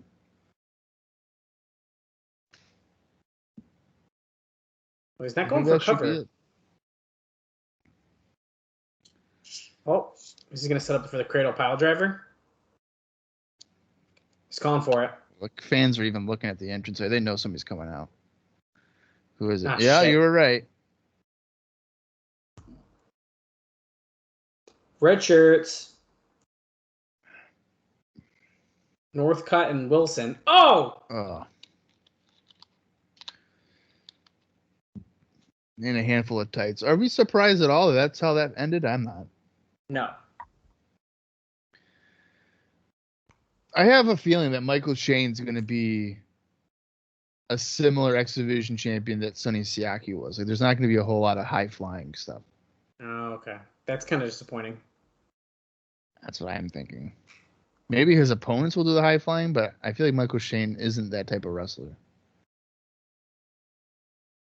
Well, he's Shawn Michaels' cousin. Shawn Michaels' cousin.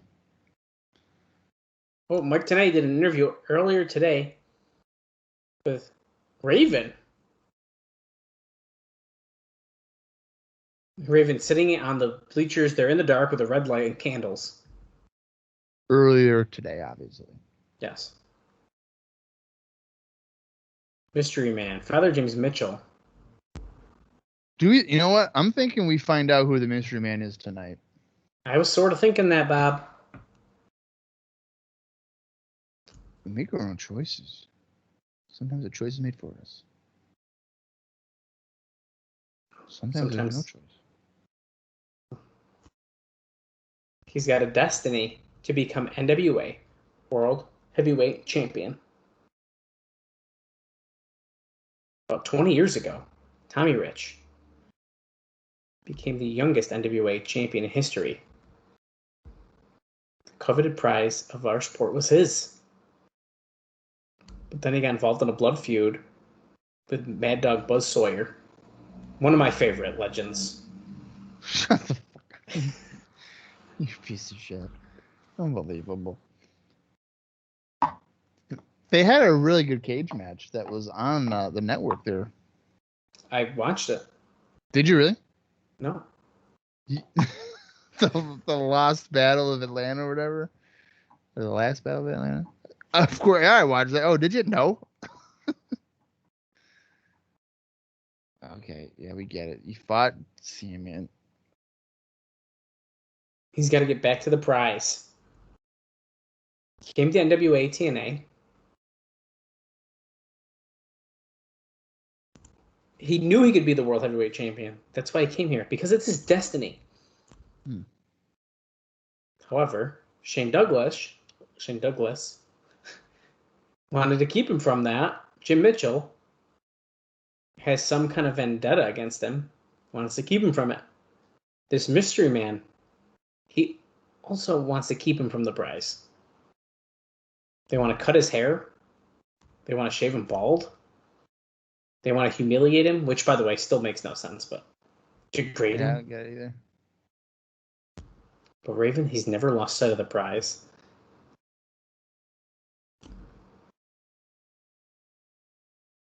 And tonight, he's going to win it, he says. So it is written. And so it shall come to pass.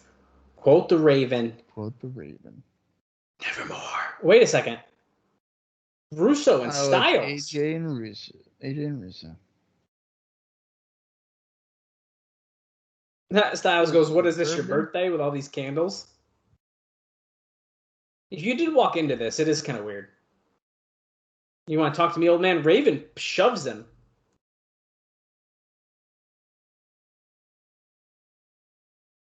I'm the champ. You're nobody. I'm a champ. You're nobody. I'm a champ. Wow.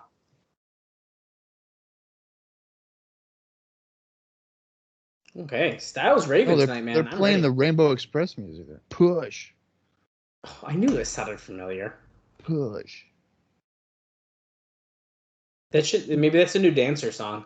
Oh, she's eating my favorite kind of blow pop. What kind? What, raspberry? No, it was the green apple. Oh. I actually don't know if it's my favorite one, but it's really good. I'm a fan of the raspberry.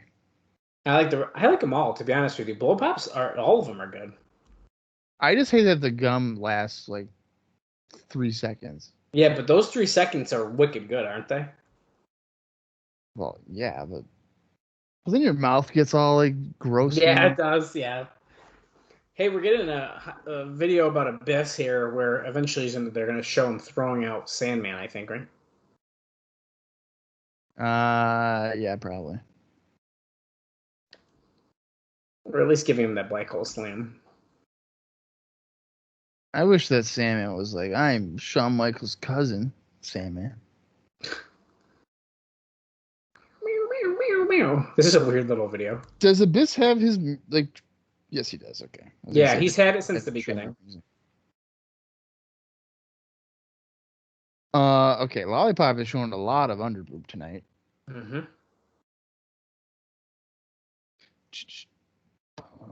This is Abyss. He's no longer the Abyss, which Bob refused to let me call him. But he's just Abyss. He's no longer what?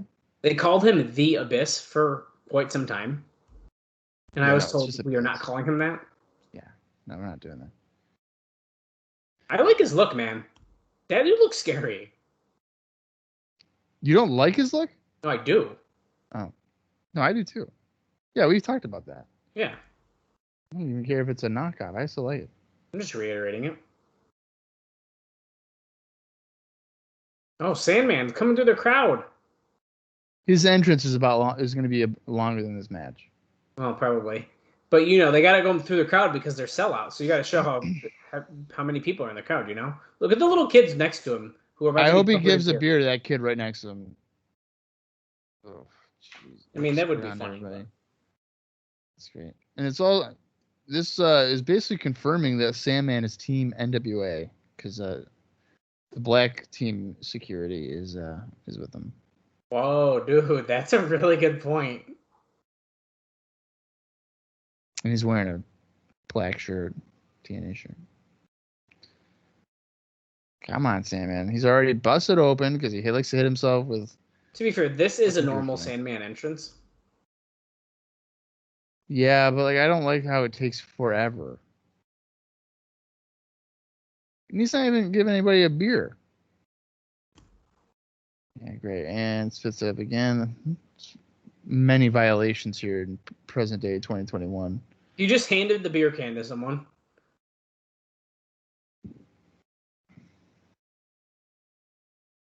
I've never really understood this entrance because all he's doing is walking around drinking beer in front of everybody. Well, that shit's cool, dude. I certainly don't want beer to dumped on me. Oh, or spit on you? Either. Yeah. Okay, they got him finally. He's busted open pretty good. But I'm also not the type of guy that would want a lollipop from a male wrestler either after he put it in his mouth. Well, Bob, we all make mistakes, and we talked about that many times. Oh, look at this. Dallas has gotten something from his girlfriend. And now she's walked away, closing the door. She is probably livid about something. I was just handed homemade mac and cheese. Oh, look at you spoiled son of a bitch. And she brought bread with it. I didn't expect that. Dude, do you think she loves you? She might. Mm.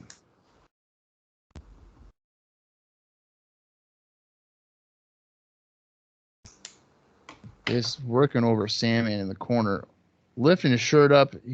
I think just gave him a titty twister before he did the chop. So it looked like it at least. Oh my God, laying him in, man.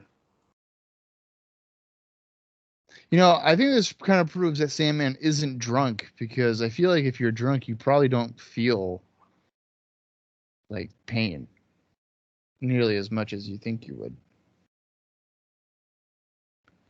Yeah, that's true. Is there butter on that bread or no? No, it's dipped in the mac and cheese. Oh wow! It's a recipe we've made quite often. It's a copycat of Panera's mac and cheese. Oh, okay. It's pretty good. Abyss just rammed Sandman rib first into the ring post. You'll be proud of me, Dallas. I'm not watching AEW currently. Freaking good, because you always spoil shit. No, I don't. I never spoil anything. Instead, I'm watching... Well, I'm obviously watching this, but I have the America's Got Talent results show. Oh, I was watching the other show of that yesterday. Sandman set up a chair, he's running. What other show of that? Like the one where I don't know what show it was. Was it America's Got Talent? Yeah. Oh, so they were like doing their Yeah. performances. Their acts. Yes, yes. Crowd's chain, ECW. Sandman getting a table. Great. Don thinks that Sandman is the perfect opponent for Abyss because he's too crazy. Perfect. This isn't a hard 10 match, folks, so don't worry. There's no point system. Thank God, dude. I'm so glad that shit's gone. I hope it comes back. Stop. He didn't come out with a trophy. That's a good point. Oh, yeah. Oh. Swanton Bomb by Sandman on Abyss in the middle of the ring, and now he's got his Singapore cane. So that should be a disqualification if he uses it. What? Kid Cash came out. What? He's shoving Abyss. What the hell? Why is he doing this? Look how red Abyss is. Oh my God, he kicked him in the nuts. Hit him in the nuts. Why is he doing that? Why is he beating up Abyss? Uh-oh. Pop up. Oh, he's going for Hurricane Rana. Oh, shit. Oh. Oh, Abyss was supposed to probably go through that table. Poor guy.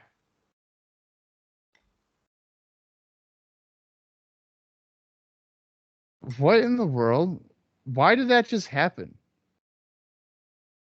Is Sam about to win this? Oh, my God. Oh, he kicks out at 2. That was way too close. Oh, black hole slam. That was quick. 1, 2. There we go. 3. Mike Tenay said that's the black hole, and that's a 3. Yep. Well, that was weird. Yeah, it really was. Why would he come out there and just berate him like that? That was also a weird table spot that I don't. Yeah. Did they think that was going to work? I think the table was probably too close, maybe. Terry Taylor, what was that? Oh, called him a dinosaur. Call him a kid. Out of my face, dude, man. I like how Terry Taylor's like, why'd you do it to that guy? He doesn't even know his name. Here's Abyss. He's shoving in to kick Cash. Oh, it's because he eliminated him last week. Oh, yeah. Oh. He just told Abyss, be a man and stand up to this punk. He's about to beat him up. Oh, there you go. Cash is slapped. Oh, and then Abyss steps in the way. Taylor wants a piece of Cash, but he can't get to him. Tag Team Championships are up next. America's Most Wanted defending against Swinger and Diamond. Taglines. Another step in Gilberti's mission to discredit America's Most Wanted. Good point. Harrison Storm, 2 months reign as the champs. It's one of their longer reigns. Double bull rope win for Diamond and Swinger leads to title shot. But to make sure they could get on the screen, they did a DNS. That threw me off too. Yeah, me too. That's what they abbreviated. Somebody you don't want to fuck with. They left the F word in that. I was surprised. Diamond and Swinger. I've been liking Diamond and Swinger. They've been impressing me quite a bit. No Gilberti with him. Oh, well, he's got to get ready for Dusty, right? I'm assuming, yes. Yeah. Even Tenay just said, where is he? He's getting ready for Dusty. Come on. Yep, he also said that.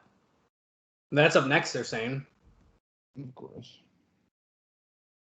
So what? We probably got this, then the bull rope, and then AJ and Raven. We are at 57:30 for our time. And we just got a underboob shot of April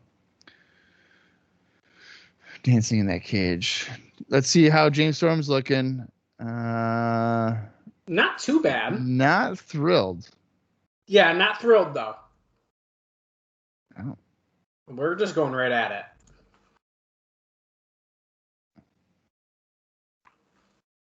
Yeah, see, I feel like every AMW match starts with them brawling around ringside. It's like the new Jarrett. Brawl, yeah, it does. Crow, brawl around ringside.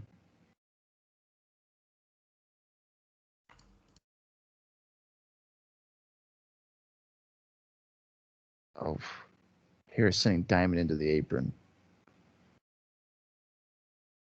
What a mess. So what do you think here, Bob? Who do you think's walking out with the titles?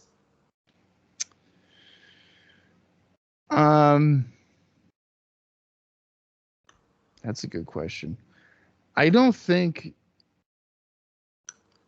I mean, okay, let's say AMW were to win. Who could they Who would be their next challenger? I don't even know any other tag teams.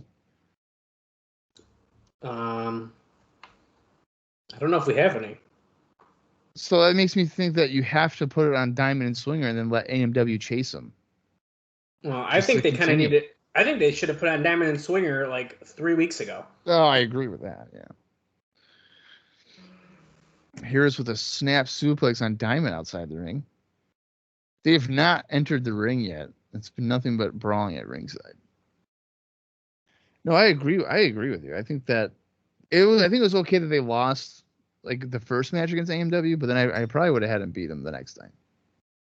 Well, if you wanted to make them actual like challengers. Yeah. Storm. Whoa, what was that? Storm jumped off the ring steps, but I think Swinger caught him with a slam. And Harris is using this chain. Don't know where they got a chain. Yeah, where did he get a chain from? Is he about to bust open Simon Diamond or what? Why I don't think not? so. He's not bleeding yet. Oh, yes, we're getting in the ring. Swinger roll Storm in while Diamond's sent into the railing by Harris. Yep, there is the bell. Go get him, Swinger. Mike today goes, guess that was the pre-match.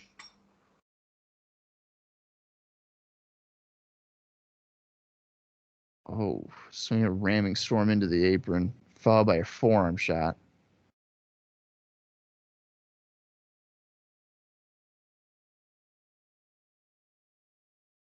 Back into the ring again. Diamond's recovered from being beaten up by Harris.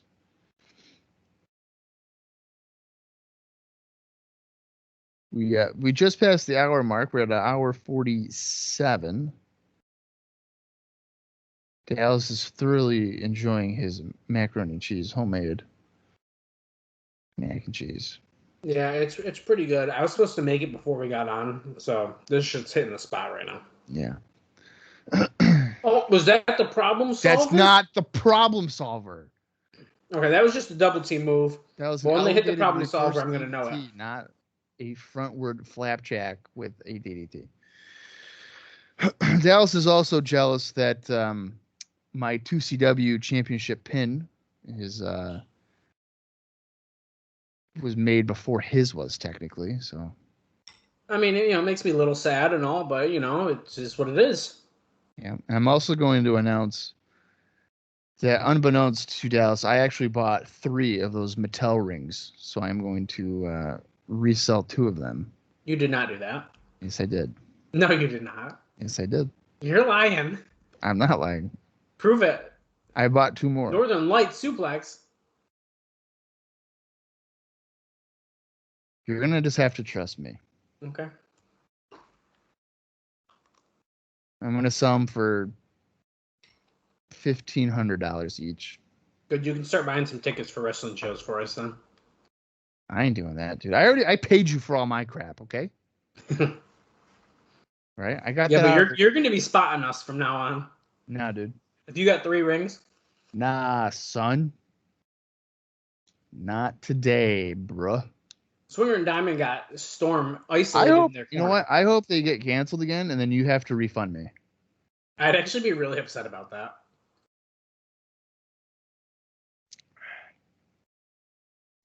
I'd make you wait for it. Bob, you'll get it in 3 years. That's how long it took you to pay me. What?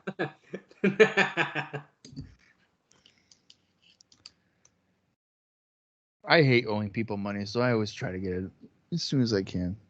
But when a show is Look at 9 this. months away, why would I do it when 9 months away? And there's no guarantee that it was going to even happen. Because your buddy spotted $590. That's your fault. Dude. That's your fault. Okay. It's our fault for being like, hey, we want 6 tickets. Yeah. That was our fault. And now I know how it feels when I've been forced to go to shows 4.5 hours before bell time so that you could get your favorite wrestler. I'm about to hang this shit up on you. I can't wait to go to that Binghamton show. It's like the bell time's at 6 and Dallas is like, I want to be there by like 1:30. Okay. We'll buy at least 4. See, dude, no, man. I'll get there at like 5:45. Get out of here. What was the one of the site shows we went to? Me and Kaylee were sitting down, and then your ass strolled in after like the match was about to start. Yeah, but we got there just in time. It was great. Oh, Storm going for a super kick, but it got countered. But then he just took down Swinger. Like a shining wizard. That's my favorite thing. If a show starts at 7, I'll be in my seat by like 6:58. I don't need to be there watching people walk around meeting their favorite wrestlers. Where's the fun in that? Oh, Harris got tagged in. Diamond's in. Flying off. He does a nice leaping clothesline. He gets a good air on that. Yeah, he does.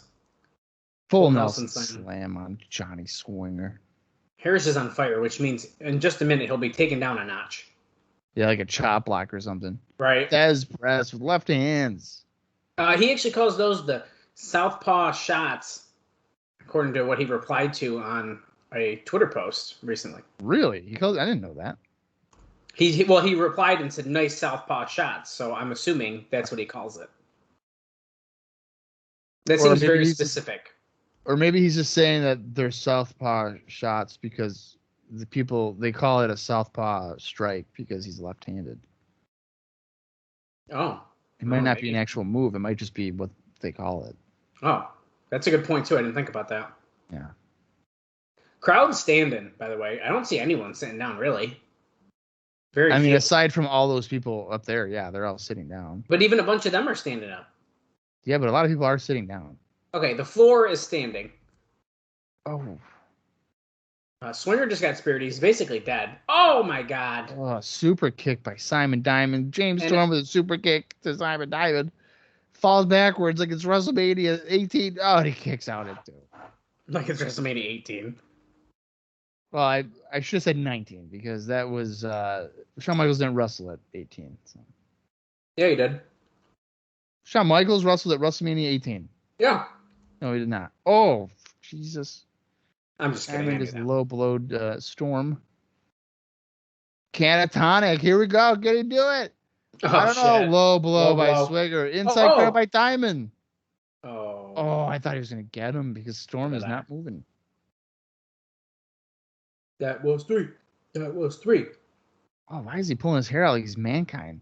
Why is he that mad? Yeah, dude. Swinger's pissed. Yeah, like, why? It's like, relax, Johnny. Swinger's got Storm on the middle rope. Or top turnbuckle, excuse me. Are they going to hit a middle rope problem solver? Maybe. I guess they could, right? They pick him up for like a flapjack and he hits the DDT. You never know. I think they could do whatever they wanted. Simon Diamond is now going over to James Storm, going for a suplex. The Wildcat. Are we going to do a Tower of Doom? Something like that. Look how high they're all about to get. Yeah. Is Storm going to get over? Oh, he did. Oh. Wow. Tower of Doom. Everybody's knocked out. If you don't do a Tower of Doom, is it a tag team match? Why is Johnny Swinger down, though? Because he's the one that he just powerbombed here. He should be pinning him. It's all the effort it took to do the move. Yeah, okay. Well, I don't think so. Come on, Johnny. Who's this? Oh, it's Gilberti with his bull rope.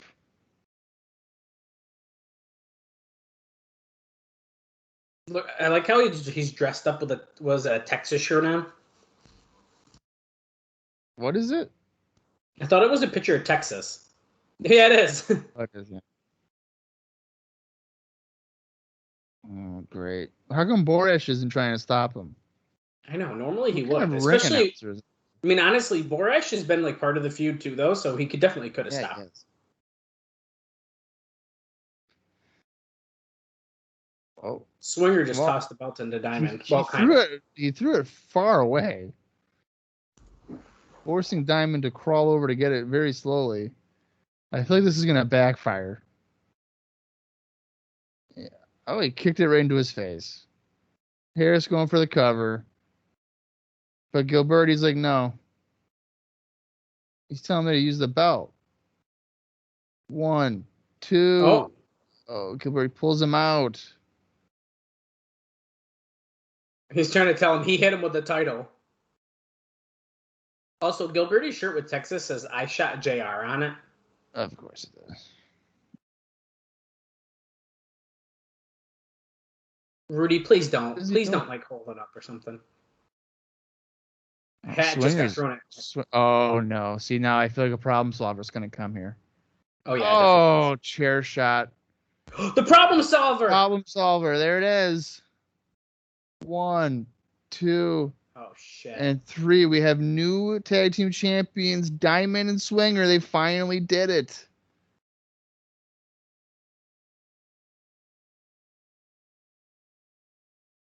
JP almost said America's Most Wanted. He was starting to say America's Most Wanted, but it's Simon, Diamond, and Johnny Swinger. Borash, you're fired. Yeah, that's right. New tag team champions. Wow. I don't hate that. No, it's needed. This is like, I feel fresh. Yeah. And here comes Dusty Rhodes. It looks like we might be going right into the bull rope I was gonna match. say they probably are. Why do they both have bull ropes? I thought it was one bull rope. Maybe they need one for each arm. Enough said. Crowd's That's losing it for Dusty.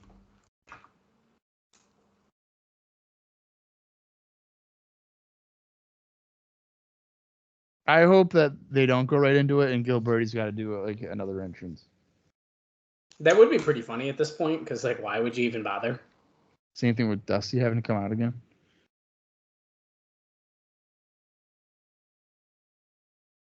Beat him 2 weeks in a row, broke that 2-month reign.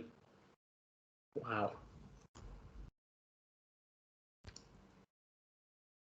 Dream wants a microphone.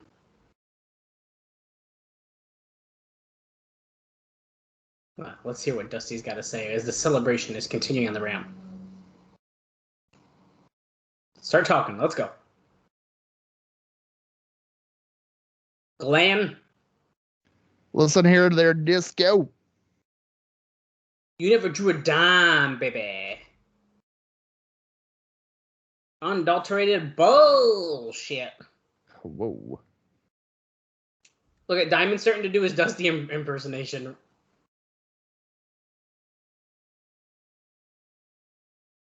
He's going to tell Glenn what's about to happen to him.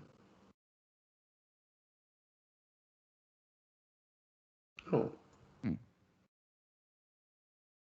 You bring your big, little, itty-bitty white ass because Dusty's going to kick it. Your big itty bitty ass. What are they trying? Let's I get don't- right. Is that what they're saying? That's what he started this. I think. Let's get That's what right. she- Let's get right. I don't know what the hell that means. Let's get right. I don't know. Yeah, Dusty wants to do the bull rope match right now. You get in the ring right now, young man. The horror.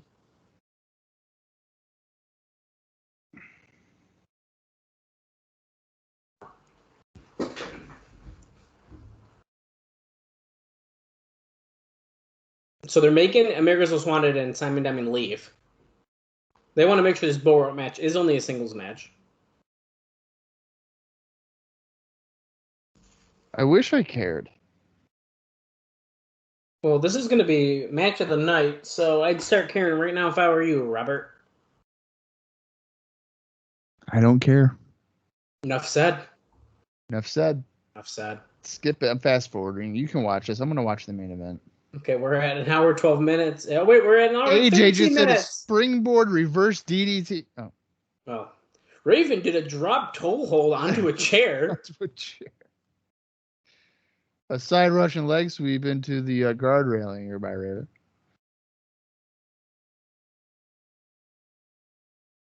Here we go. The bell rang.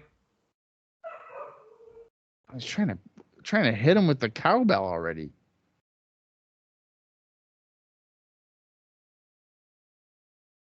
Well, the cowbell is actually closer to Gilberti at this point. Disco Sucks Chance. That's not even his name. Disco sucks. Disco Go sucks.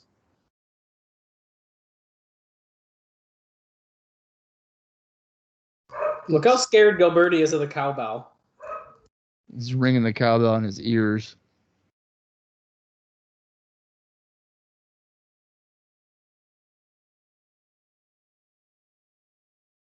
Oh, elbow. He's done, dude. Gilberti's done now. I hope this match goes 20 minutes. It very well could. I hope it does. That'd be great.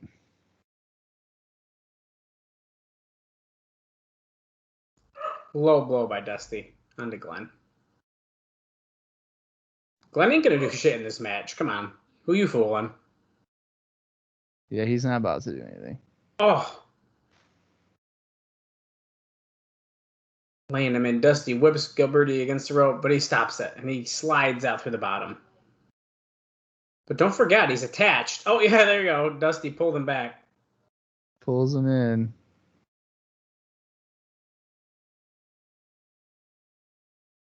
That's right. He's choking him with it now. Look how pissed Dusty is. He hates Glenn.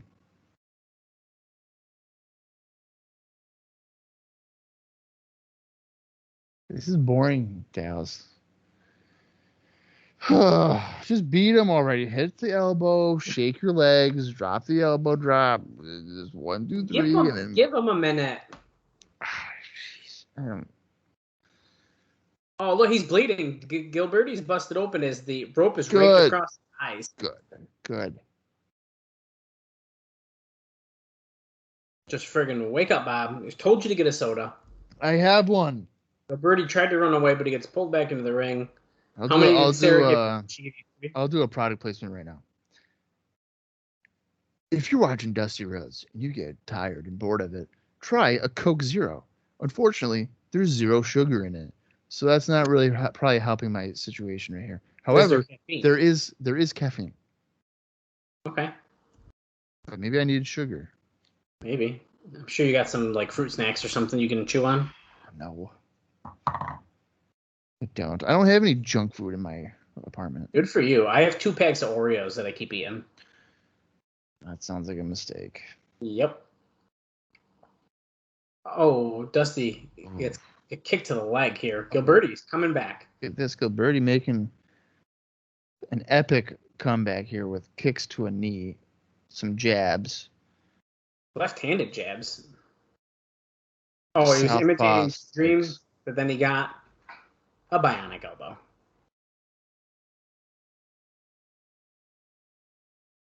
Dusty's got the cowbell in hand. He's trying to whip Gilberti, but he's tied up. There he goes.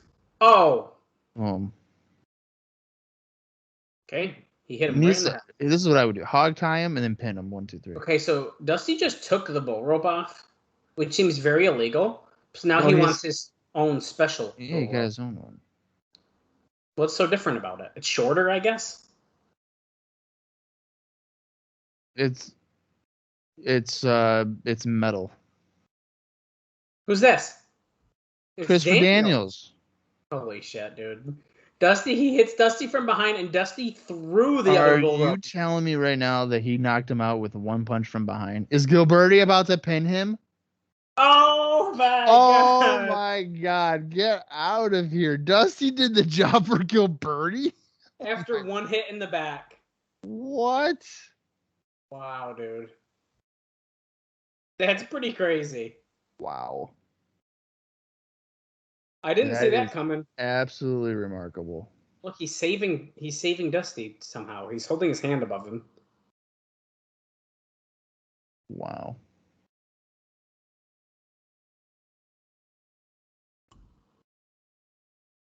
I told you I could beat you with a bull rope. Yeah, with help from fucking Daniels. I fucking knew it. Here comes Chris Harris. I'm legitimately shocked that Gilberti won that match. I was not expecting that to happen at all. Where's Storm? Is he out the problem solver? Yeah, he's very hurt. Holy shit! He just speared Daniels out of his shoes, I think. Oh no! It's Swinger again and Diamond.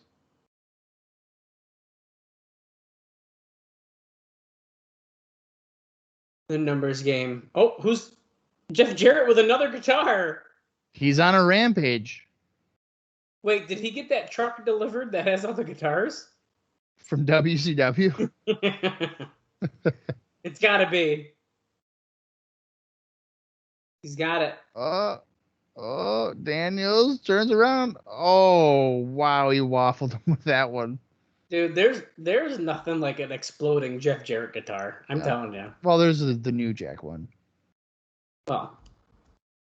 Oh, look at this. An interview with Mad Mikey, Mike Tenay, interviewing Mad Mikey earlier today. He just asked him if he's born this way. About being like angry. Yeah.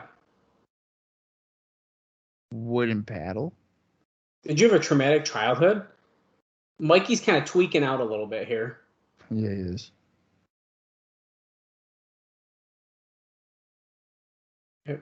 Every time that commercial came on. Mikey eat worms, Mikey do this, Mikey do that. Oh, he's trying really hard. Mike today goes, do you ever consider counseling? The doctor was on the couch the second day.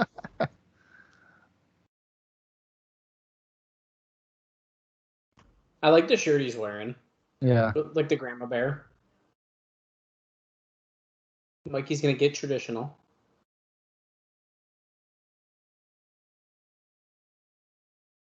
Was he really? He just said he was trained by a 75-year-old battle axe Mae Young. Is that true?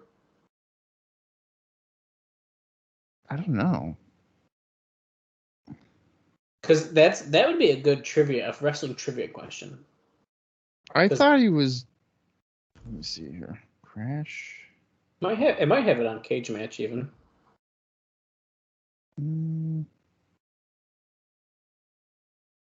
No, so it says that he was trained by, on Wikipedia at least, says that he was trained by Jerry Monty, Michael Modest, and Rick Thompson. Oh, according to Cage Match, he's having a fit. A very big fit right now. And he doesn't even know what to do. Same people, Rick Thompson, Michael Modest, Jerry Monty, Sam Cody, Taz, and Mae Young are listed. Oh, wow. 3 Live Crew being interviewed by Terry Taylor. Terry Taylor goes, what are you guys, high? Ron Killings goes, we are high on life. Look, Swinger and Diamond walked in. Did you see the massacre you just left in the ring? We're the tag team champions. You here to toss our salad or peel our potatoes?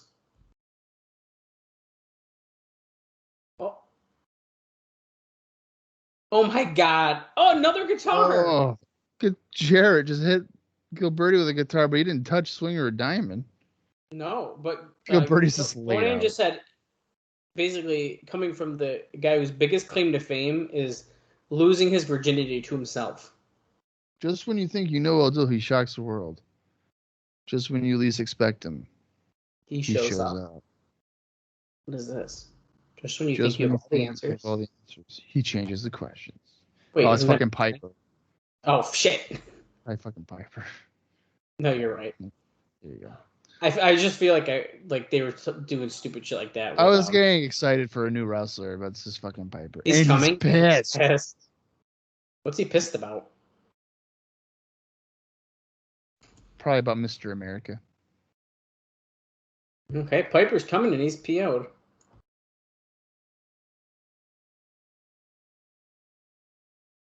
Jeez. It's funny that, Piper was there for a brief time. Then he goes back to WWE, and they're like, oh, he's coming back. Whoa, where was he? Oh, yeah, he's mad. Vince Russo scared him away. Well, we're at an hour, 23 minutes, and 16 seconds, and we only got our main event left. Oh, look at this. 8 top X Division wrestlers from U.S. and internationally. Separate brackets. 8 great competitors. Who's the best and who gets the bragging rights? Talking about that Super X Cup coming up next week. Juventud, Teddy Hart, Johnny Storm, Nosawa, Sabin, Kazarian, Jerry Lynn, and Michael Shane. I mean, that should be good. I'm excited, actually. I'm really excited about this Super X Cup. Video preview of next week's Super 8 tournament. Or Super X tournament. I think he said Super 8, though, didn't he? You think so, too? I think it is 8 of the... Maybe 8. he did. Well, if he said Super 8, then he's ripping off the ECWA Super 8 tournament, and that's fucked up. Johnny Storm, Chris Sabin, Frankie Kazarian, Nosawa, Jerry Lynn, Michael Shane, Teddy Hart, Juventud. No, see, it is the Super X still. I don't know if they spelled Guerrera right for Juventud Guerrera. Next week. It is spelled pretty weird, yeah. So next week. That was a great video package. I'm really glad that we got that. I don't think they didn't even show the people. I thought they were at least going to show their face. Yeah, they showed the names. Here's our bracket, dude. Guerrera and Nosawa, Storm and Hart, Lynn Sabin, and Shane Kazarian. I mean, I probably would have mixed up people like the U.S. and the foreign guys a little bit more, but... Well, so the idea, I would imagine, is that you're going to get one USA and... Oh, yes, you're right. You're right. Yes, you're right. Interesting. That's not a bad bracket, I guess. But I think I kind of agree with you. I think I would maybe try to split them up a little bit. I'd only do it because to have some different matchups, Yeah. Some matchups that you might not ever have again, really, if you think about it. Right. Like Sabin and Lynn could fight 7 more times in the next year or two, Yeah. Okay, guys, it's time. Well, we get a video package, but... So video package after video package here before we get into the main event. I mean, is there even a slight chance that Raven leaves with the title? No, I think he's going to get screwed by this mystery guy, man. The mystery guy, I think, is going to be revealed. I hope they do. I think this is the night to do it. That's what I think, too.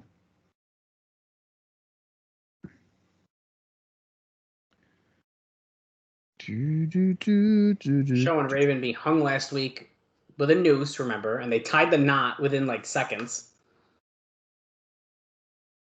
Later that night, the franchise.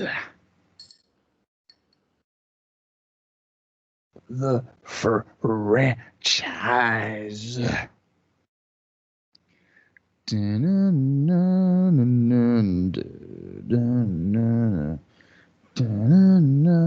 I can't believe that he's here.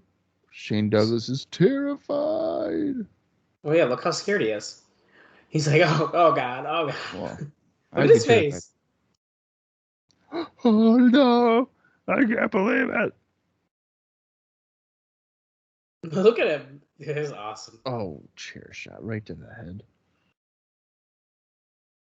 That belly-to-belly suplex. Oh, but Raven headbutted his way out of it. And then hits the Raven effect. Boom. Shabam. Unreal. All right. Well, my bladder's not cooperating with me, so I'm going to go take a piss real quick. That way I can enjoy the main event. Okay, I'll talk our way through this highlight package. I hate, sometimes I hate these video packages because, I've already seen a whole bunch of this shit. Okay, well, after the match, Raven cut a promo. This was probably an explosion. I'm assuming. He says, I'm going to fight Styles for the title. Do you think I'm going to lose after all of this? Absolutely not. I will defeat AJ Styles, and he will become victim of what has become known as the Raven effect. Quote the Raven, nevermore. He stares into the camera. So that was post-Battle Royal or Gauntlet victory. And here we go. The NWA Heavyweight Championship. We're going to get the little notes. The tail of the tape. 6'1", 5'11", 235, 215. Raven, 15 years pro. AJ Styles, 4. Raven's dramatic gauntlet win makes him #1 contender. We learned that last week. We know that. Vast contrast in styles. Ha! Good with the quotes. Can Raven fulfill his destiny tonight? I hope so, but I don't think that is going to happen. But we'll find out here in just a few minutes. Raven with his long ass intro for his music here.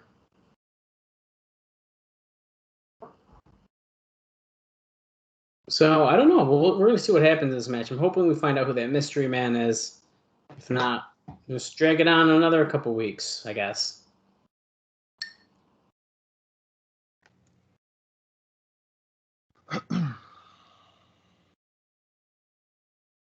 Hey Bob, welcome back.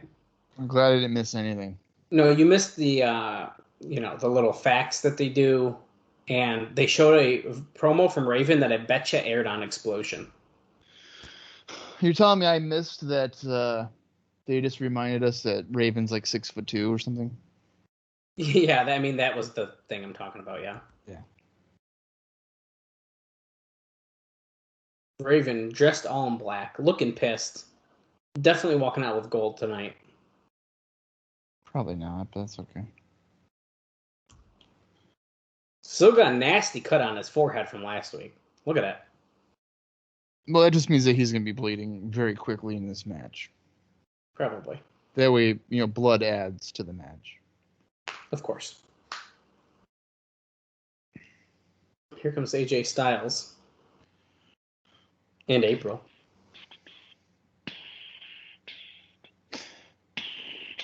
Oh, there's Vince Russo. Whoa. Who changed again?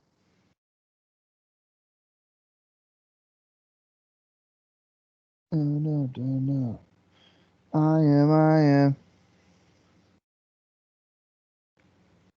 am. He's not wearing white this week. He's been wearing white quite often. He's got like a dark blue or purple on. It's a purple, I think, right? It's hard to tell in the dark light. I think it is purple. It's more of an indigo, if you want to get probably technical here. Listen, okay, it's a purple. I'm just calling it how I see it, Bob. Yeah, well, you're colorblind, so. I am not. This is our last match of the night. I'm pumped. JB with his Austin Skinner fleece tan jacket here. If he listens to this episode, he'll know what I'm talking about. Rudy Charles, our senior official in charge. Where does Rudy Charles referee nowadays? Is he WWE? Yeah, he's in WWE. Okay. His name is Dan what is that? Yeah, that's right, yeah. Dan something with an E.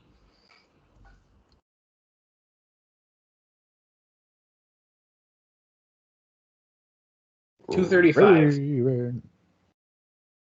He's the #1 contender for the NWA Championship of the World.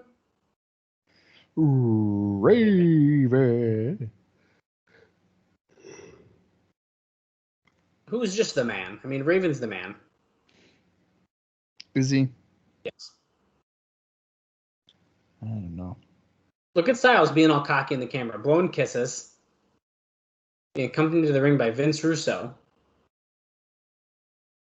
who I feel like, by the way, has been toned down quite a bit. Yeah, he has not been a major point of TV at all. He's kind of there to be a heat magnet, I feel like. Which is fine. That's the role that he should be, because that he provides the heat for AJ. Exactly. Because AJ's not going to get heat because fans enjoy his offense and stuff. Yeah. So yeah, I think Russo is playing the part that he should be at this point. Okay, I've decided AJ is definitely wearing purple. Yeah. It's not Just like indigo. I told you. It's purple.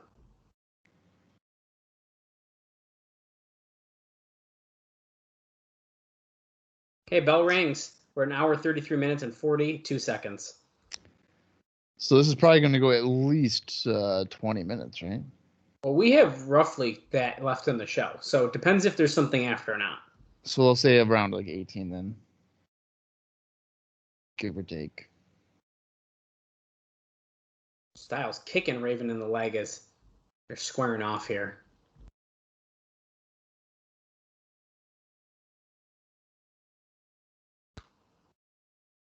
Does this have a big match feel for you? I feel like in a way it does, but the unfortunate part is Raven's like, fine, I'm going to finally, fulfill my destiny. So in that regard, and because of how hot Raven is, and I think that's the only thing that's making it feel like a big fight feel for me. Yeah. Because there's not really an angle between the two of them. No, but I think that's what's kind of interesting about this is, Raven got this shot last week, and this feels like a big match. Yeah. AJ went for a dropkick, but Raven held the ropes and he delivered a headbutt to the lower midsection, quote unquote. More so the groin, but it's whatever. What's this? We're going to the Florida Brawl. I can't believe the never mind. Nope, AJ Styles slide back in the ring. Smart move.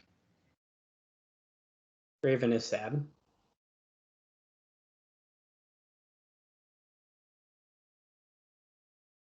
You know what's funny? I don't think I was just thinking this. Like, why didn't AJ stay on the floor and then avoid being sent into the ring and then he could retain it by count out? It's not the champion way, man. Yeah, but like, has the heel champion ever done that? Like, they've been brawling and then the guy tries to get him into the ring and he just like refuses to get in there, so it's like a double count out. Yeah, I don't know. I guess not in that way, because all I can think of is like, I'm gonna try to run away, and then the face comes and chases him and brings it back. So it's like they try to like get count out. Raven goes for a cover after a suplex, but no.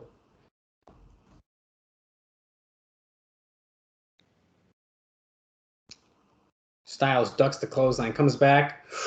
Oh, I thought he was gonna go for a back body drop, but instead he picked up Styles and then chucks him out of the ring. I think he dented the table. He might have. But it did not break. Because it won't. It's never going to break. Hit Styles up against the steel steps. Did Styles just do a blade job? Who knows? This is not no disqualification, is it?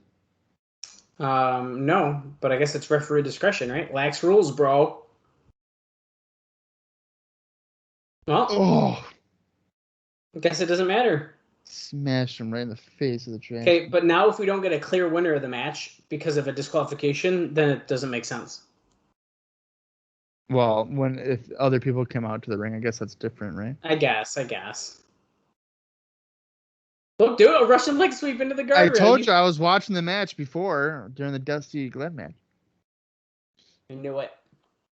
AJ's definitely busted open. Oh, yeah, he sure is. Yeah, he is. Another Russian leg sweep into the guardrail.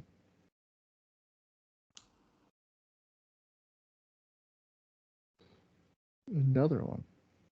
Styles is done, dude. This is it. This is it for him. Look, another Russian leg sweep. They're pushed the front row back into like third row by now. Yeah, my shins would be freaking bruised at this point. I'd be hearing about it all the way home. Dude, shouldn't have sat front row, man. When have I ever said that? If this happened, you would. You'd be like, fucking, we got hurt. Got beer on me. I'm actually looking forward to Sarah experiencing a wrestling show front row. Same. And I was telling Kaylee, I was like, listen, if you don't want to go, we can find someone to get your ticket. But like, I kind of think you need to go to a TCW show. Yeah. Why does she not want to go? No, she hasn't actually said it. She doesn't want to go to any wrestling show, though, to be honest. Yeah. Styles, low blow, yeah. Springboard. Oh my God, here's the reverse DDT. Bob was actually watching it. Oh, he is it. I'm a genius. I'm a genius. What the hell? Punk and De Niro are carrying Russo backstage, and he's like, no. Oh, that's funny. That's awesome. That's funny. It's between the two warriors now. We're AJ, both on our knees. Yeah, AJ hammering away. You know, that reminds me. I see these guys. The amount of times I see an independent wrestling show, and almost every match, they're on their knees trading strikes, trying to build up drama. I think that's my new pet peeve. Really? Yeah, it drives me fucking nuts. Styles got a nice kick there. They're both down, but Styles going for a cover. Raven kicks out too. Look at this. Boom. That was a nice kick.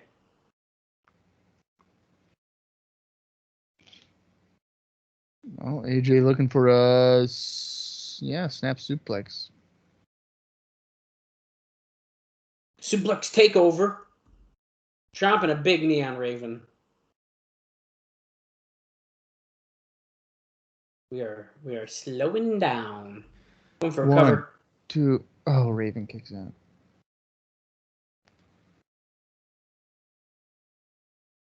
Oh, he's ripping at the nose and the jaw of Raven. Oh, God.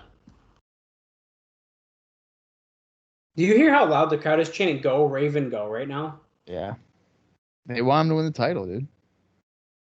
I wonder if he doesn't win it, because, they want him to beat Jarrett. If he doesn't beat AJ. Well, to be honest, is this not the perfect opportunity to then give it to him? Like, okay, you didn't want to beat Jarrett, I guess. But, like, and I understand Styles, you're, like, building and stuff, but come on. Well, to be honest with you, I think if you were to put the title on Raven, nice springboard hurricanrana there by AJ. I think if you put the title on Raven, it kind of adds more fuel to his feud with Shane Douglas. Oh yeah, absolutely. Because then Douglas can be like, I'm gonna throw that belt down, exactly. Just like I did in 1994. Well, and to be honest, that's kind of what the feud's been based around. Like, Raven wants to bring this to. Well, Raven needs it then. Yeah. He needs that tradition that Shane Douglas threw away in 1994 or whatever it was. Yeah. So in that regard, I would almost kind of maybe just do it. To be honest, who else does Styles have to fight now, anyways? Right. Besides Jarrett, technically. But yeah, aside from Jarrett, but I mean, you're not going to go back to D'Lo. Nope. The Deathlock reverse chinlock here applied to Raven. Raven's dragging though. He's going to maybe get to the rope here. He's wicked close. Holy crap. There we go. We got the rope. Styles has forced the break, the hold. Damn, I like that idea so much more, man. I need it to happen. I'm sure Shane Douglas likes that idea better, too.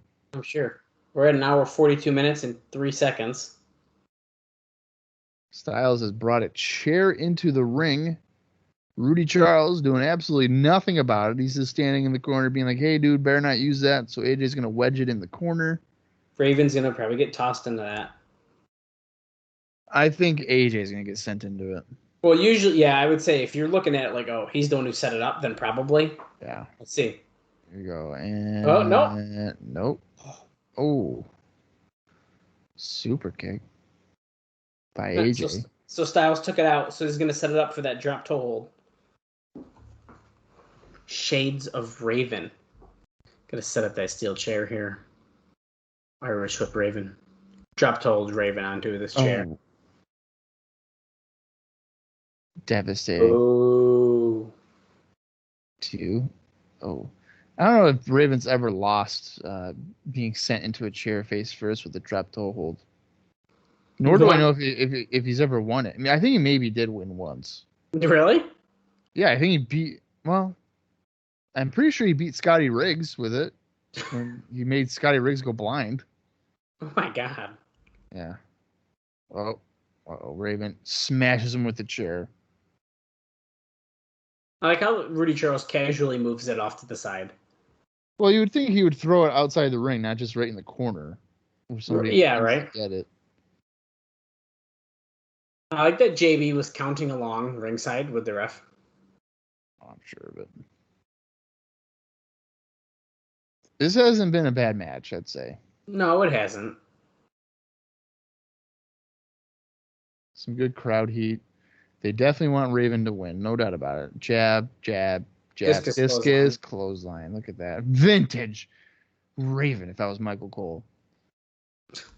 Clothesline after sending Styles into the corner. Oh, what a maneuver. Running knee lift. Yeah, he got it. He's fired up. I'm about to win the title. Yes, win it. Crowd's like, hell yeah, dude, do it. Bulldog out of the corner. Bulldog. 1, 2. Oh, AJ kicks out at 2. Damn it. Hit the Raven effect.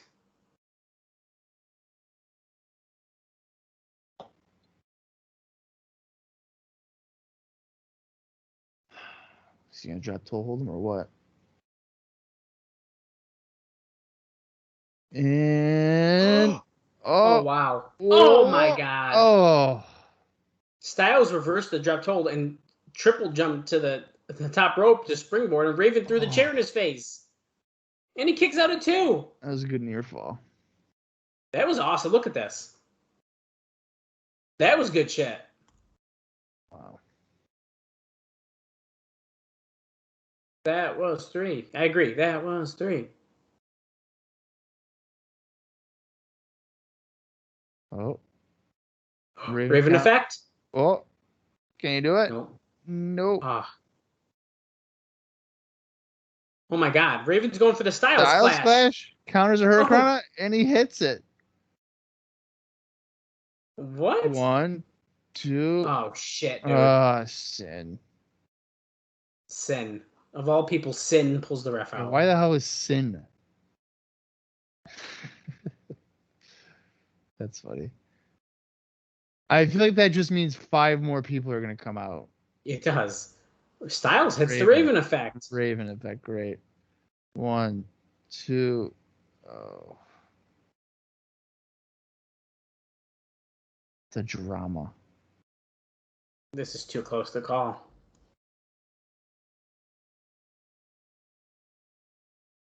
Raven has the guts to kick out, Mike Tenay says.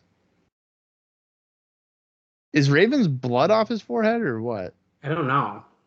Sin's climbing up on the apron, though. Raven ducks it. Styles dropkick Sin. Oh. Raven effect?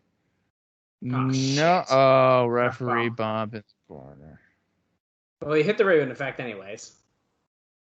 Ready? Here he goes to cover. 1, 2, 3, 4, 5, 6, come on. 7.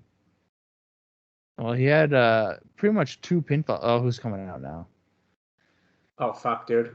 He's got powder. Oh, he gets kicked in his face. I thought he was going to do a fireball. So did I. Oh, and he can't see, and he's hitting Styles. Oh.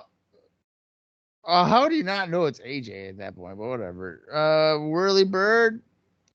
Oh, Jesus. Clotheslines him over the top to the floor.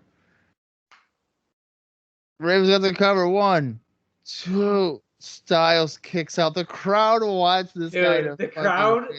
The crowd almost just lost it right there. Now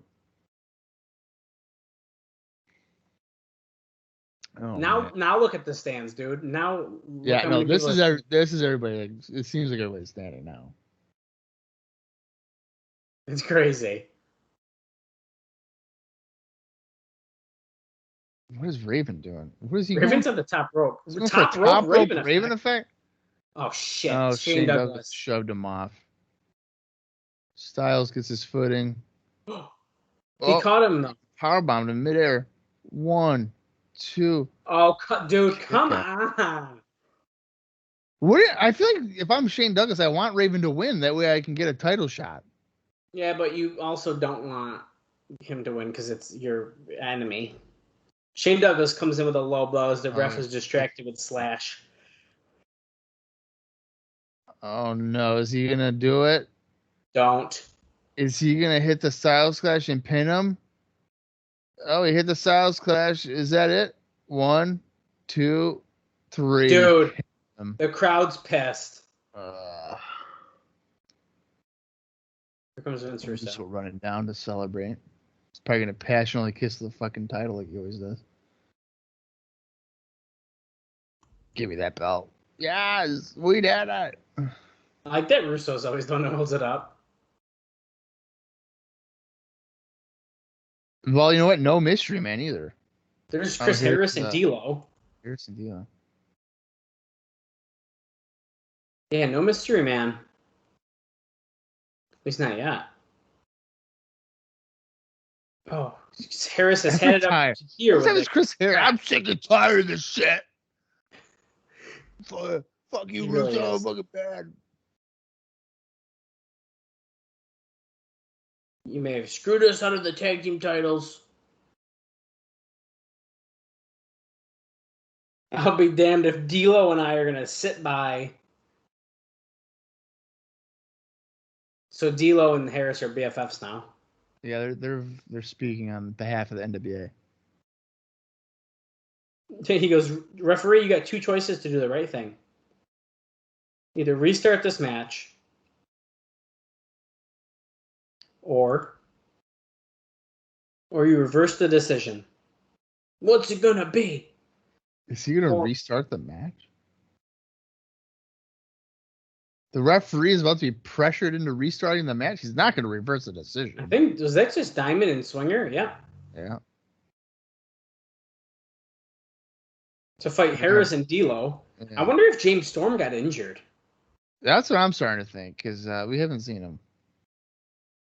No, there's Style and Douglas going after Raven again. Well, I don't think that I don't think that the match is getting restarted then. There's Daniels. Here comes Daniels. Mitchell's just laughing on the top of the ramp there.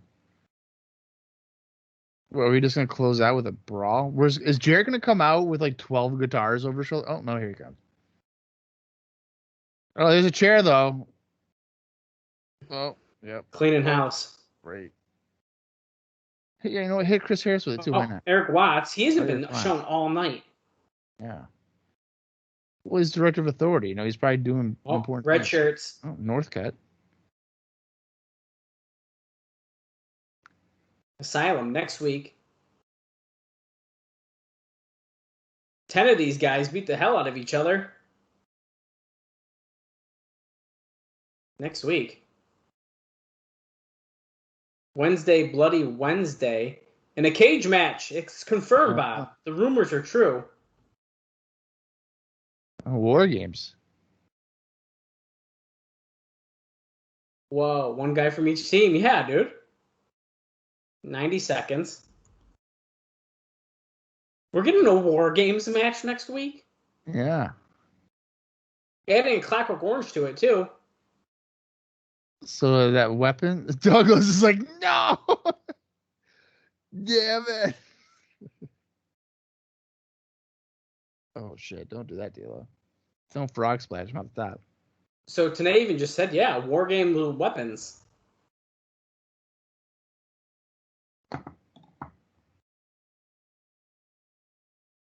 Well, really, in TNA world, this is about to be the precursor for Lethal Lockdown.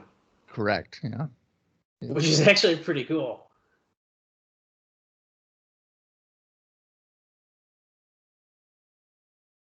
I'm surprised Eric Watts isn't like, I'll handcuff myself to Russo at ringside. What could happen? Dusty's in the ring now as well. Well, Dusty's in the ring. He wants to talk, but Eric Watts didn't want to give him the microphone, it looked like. Oh, Eric Watts is going to be the special referee. That figures. Douglas's facial reactions are so funny. We have stuff hanging and banging. And it's going to be on a Wednesday. Bloody Wednesday, bloody. I feel like Eric Watts stole Dusty's line again. Probably.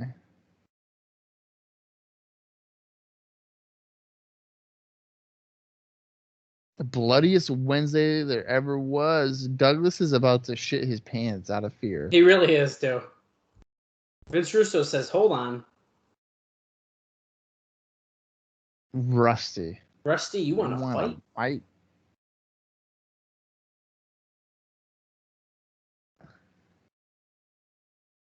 Let's get the party started right damn now. Oh, he's sending them back. He's sending the guys back to the ring. And they quickly got knocked off the apron. They can't even get into the ring. Oh, and that's how we close it off. Okay. All right, Dallas. Well, what did we think of that one? It definitely was not as strong as the past couple shows. I agree. However, I still think I liked it. I think this one definitely had times where it fell flat. Mm-hmm. But I think the good stuff really elevated it. Swinger, Diamond winning the titles. The main event was good. Probably the most important part of the show. I don't know. I mean, go ahead.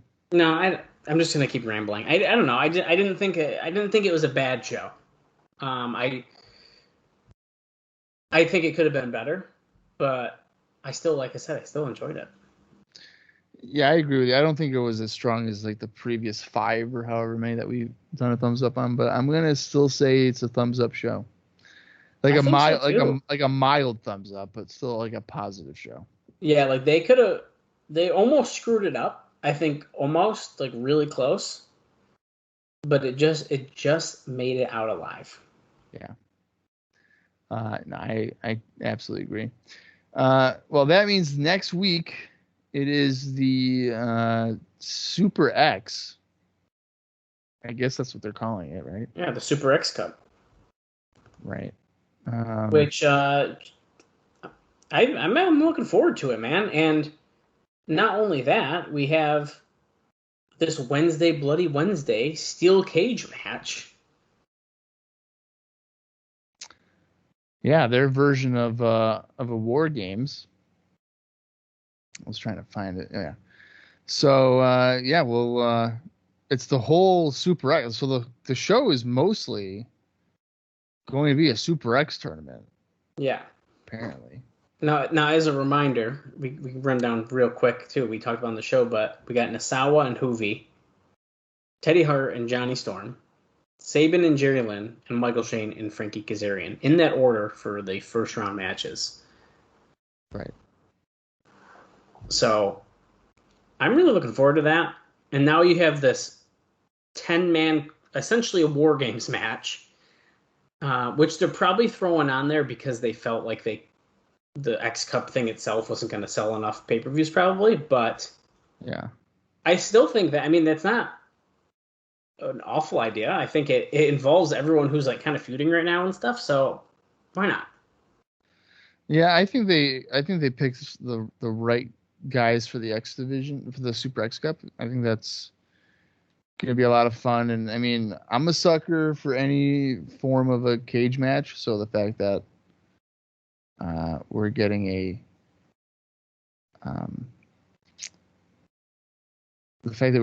a War Games, I'm all for it. So I can't. Well, yeah, I hate that. And even though, you know, we are, like you said, are they going to kill this gimmick? At least they're kind of doing something different with this one. It's not just another cage match. Right. So I don't know. I'm looking forward to it, man. And then as a reminder, as we said in the beginning of the show, in 2 weeks, we'll be covering a WWA show, which should be lots of fun. It'll be a bonus episode for you guys, since there's not a TNA show that week. Yeah, so much fun. I can't wait. I think it's going to be a blast, man. And that card itself, we'll, at the end of next week's show or at the beginning, depending when we talk about it, we'll tease some of the matches on that. So you guys will be excited to tune in. Yeah, well, I'm not looking forward to the WWA show, but I am looking forward to next week's TNA show. Dallas, do you have anything else for this week, or are we all set to move along?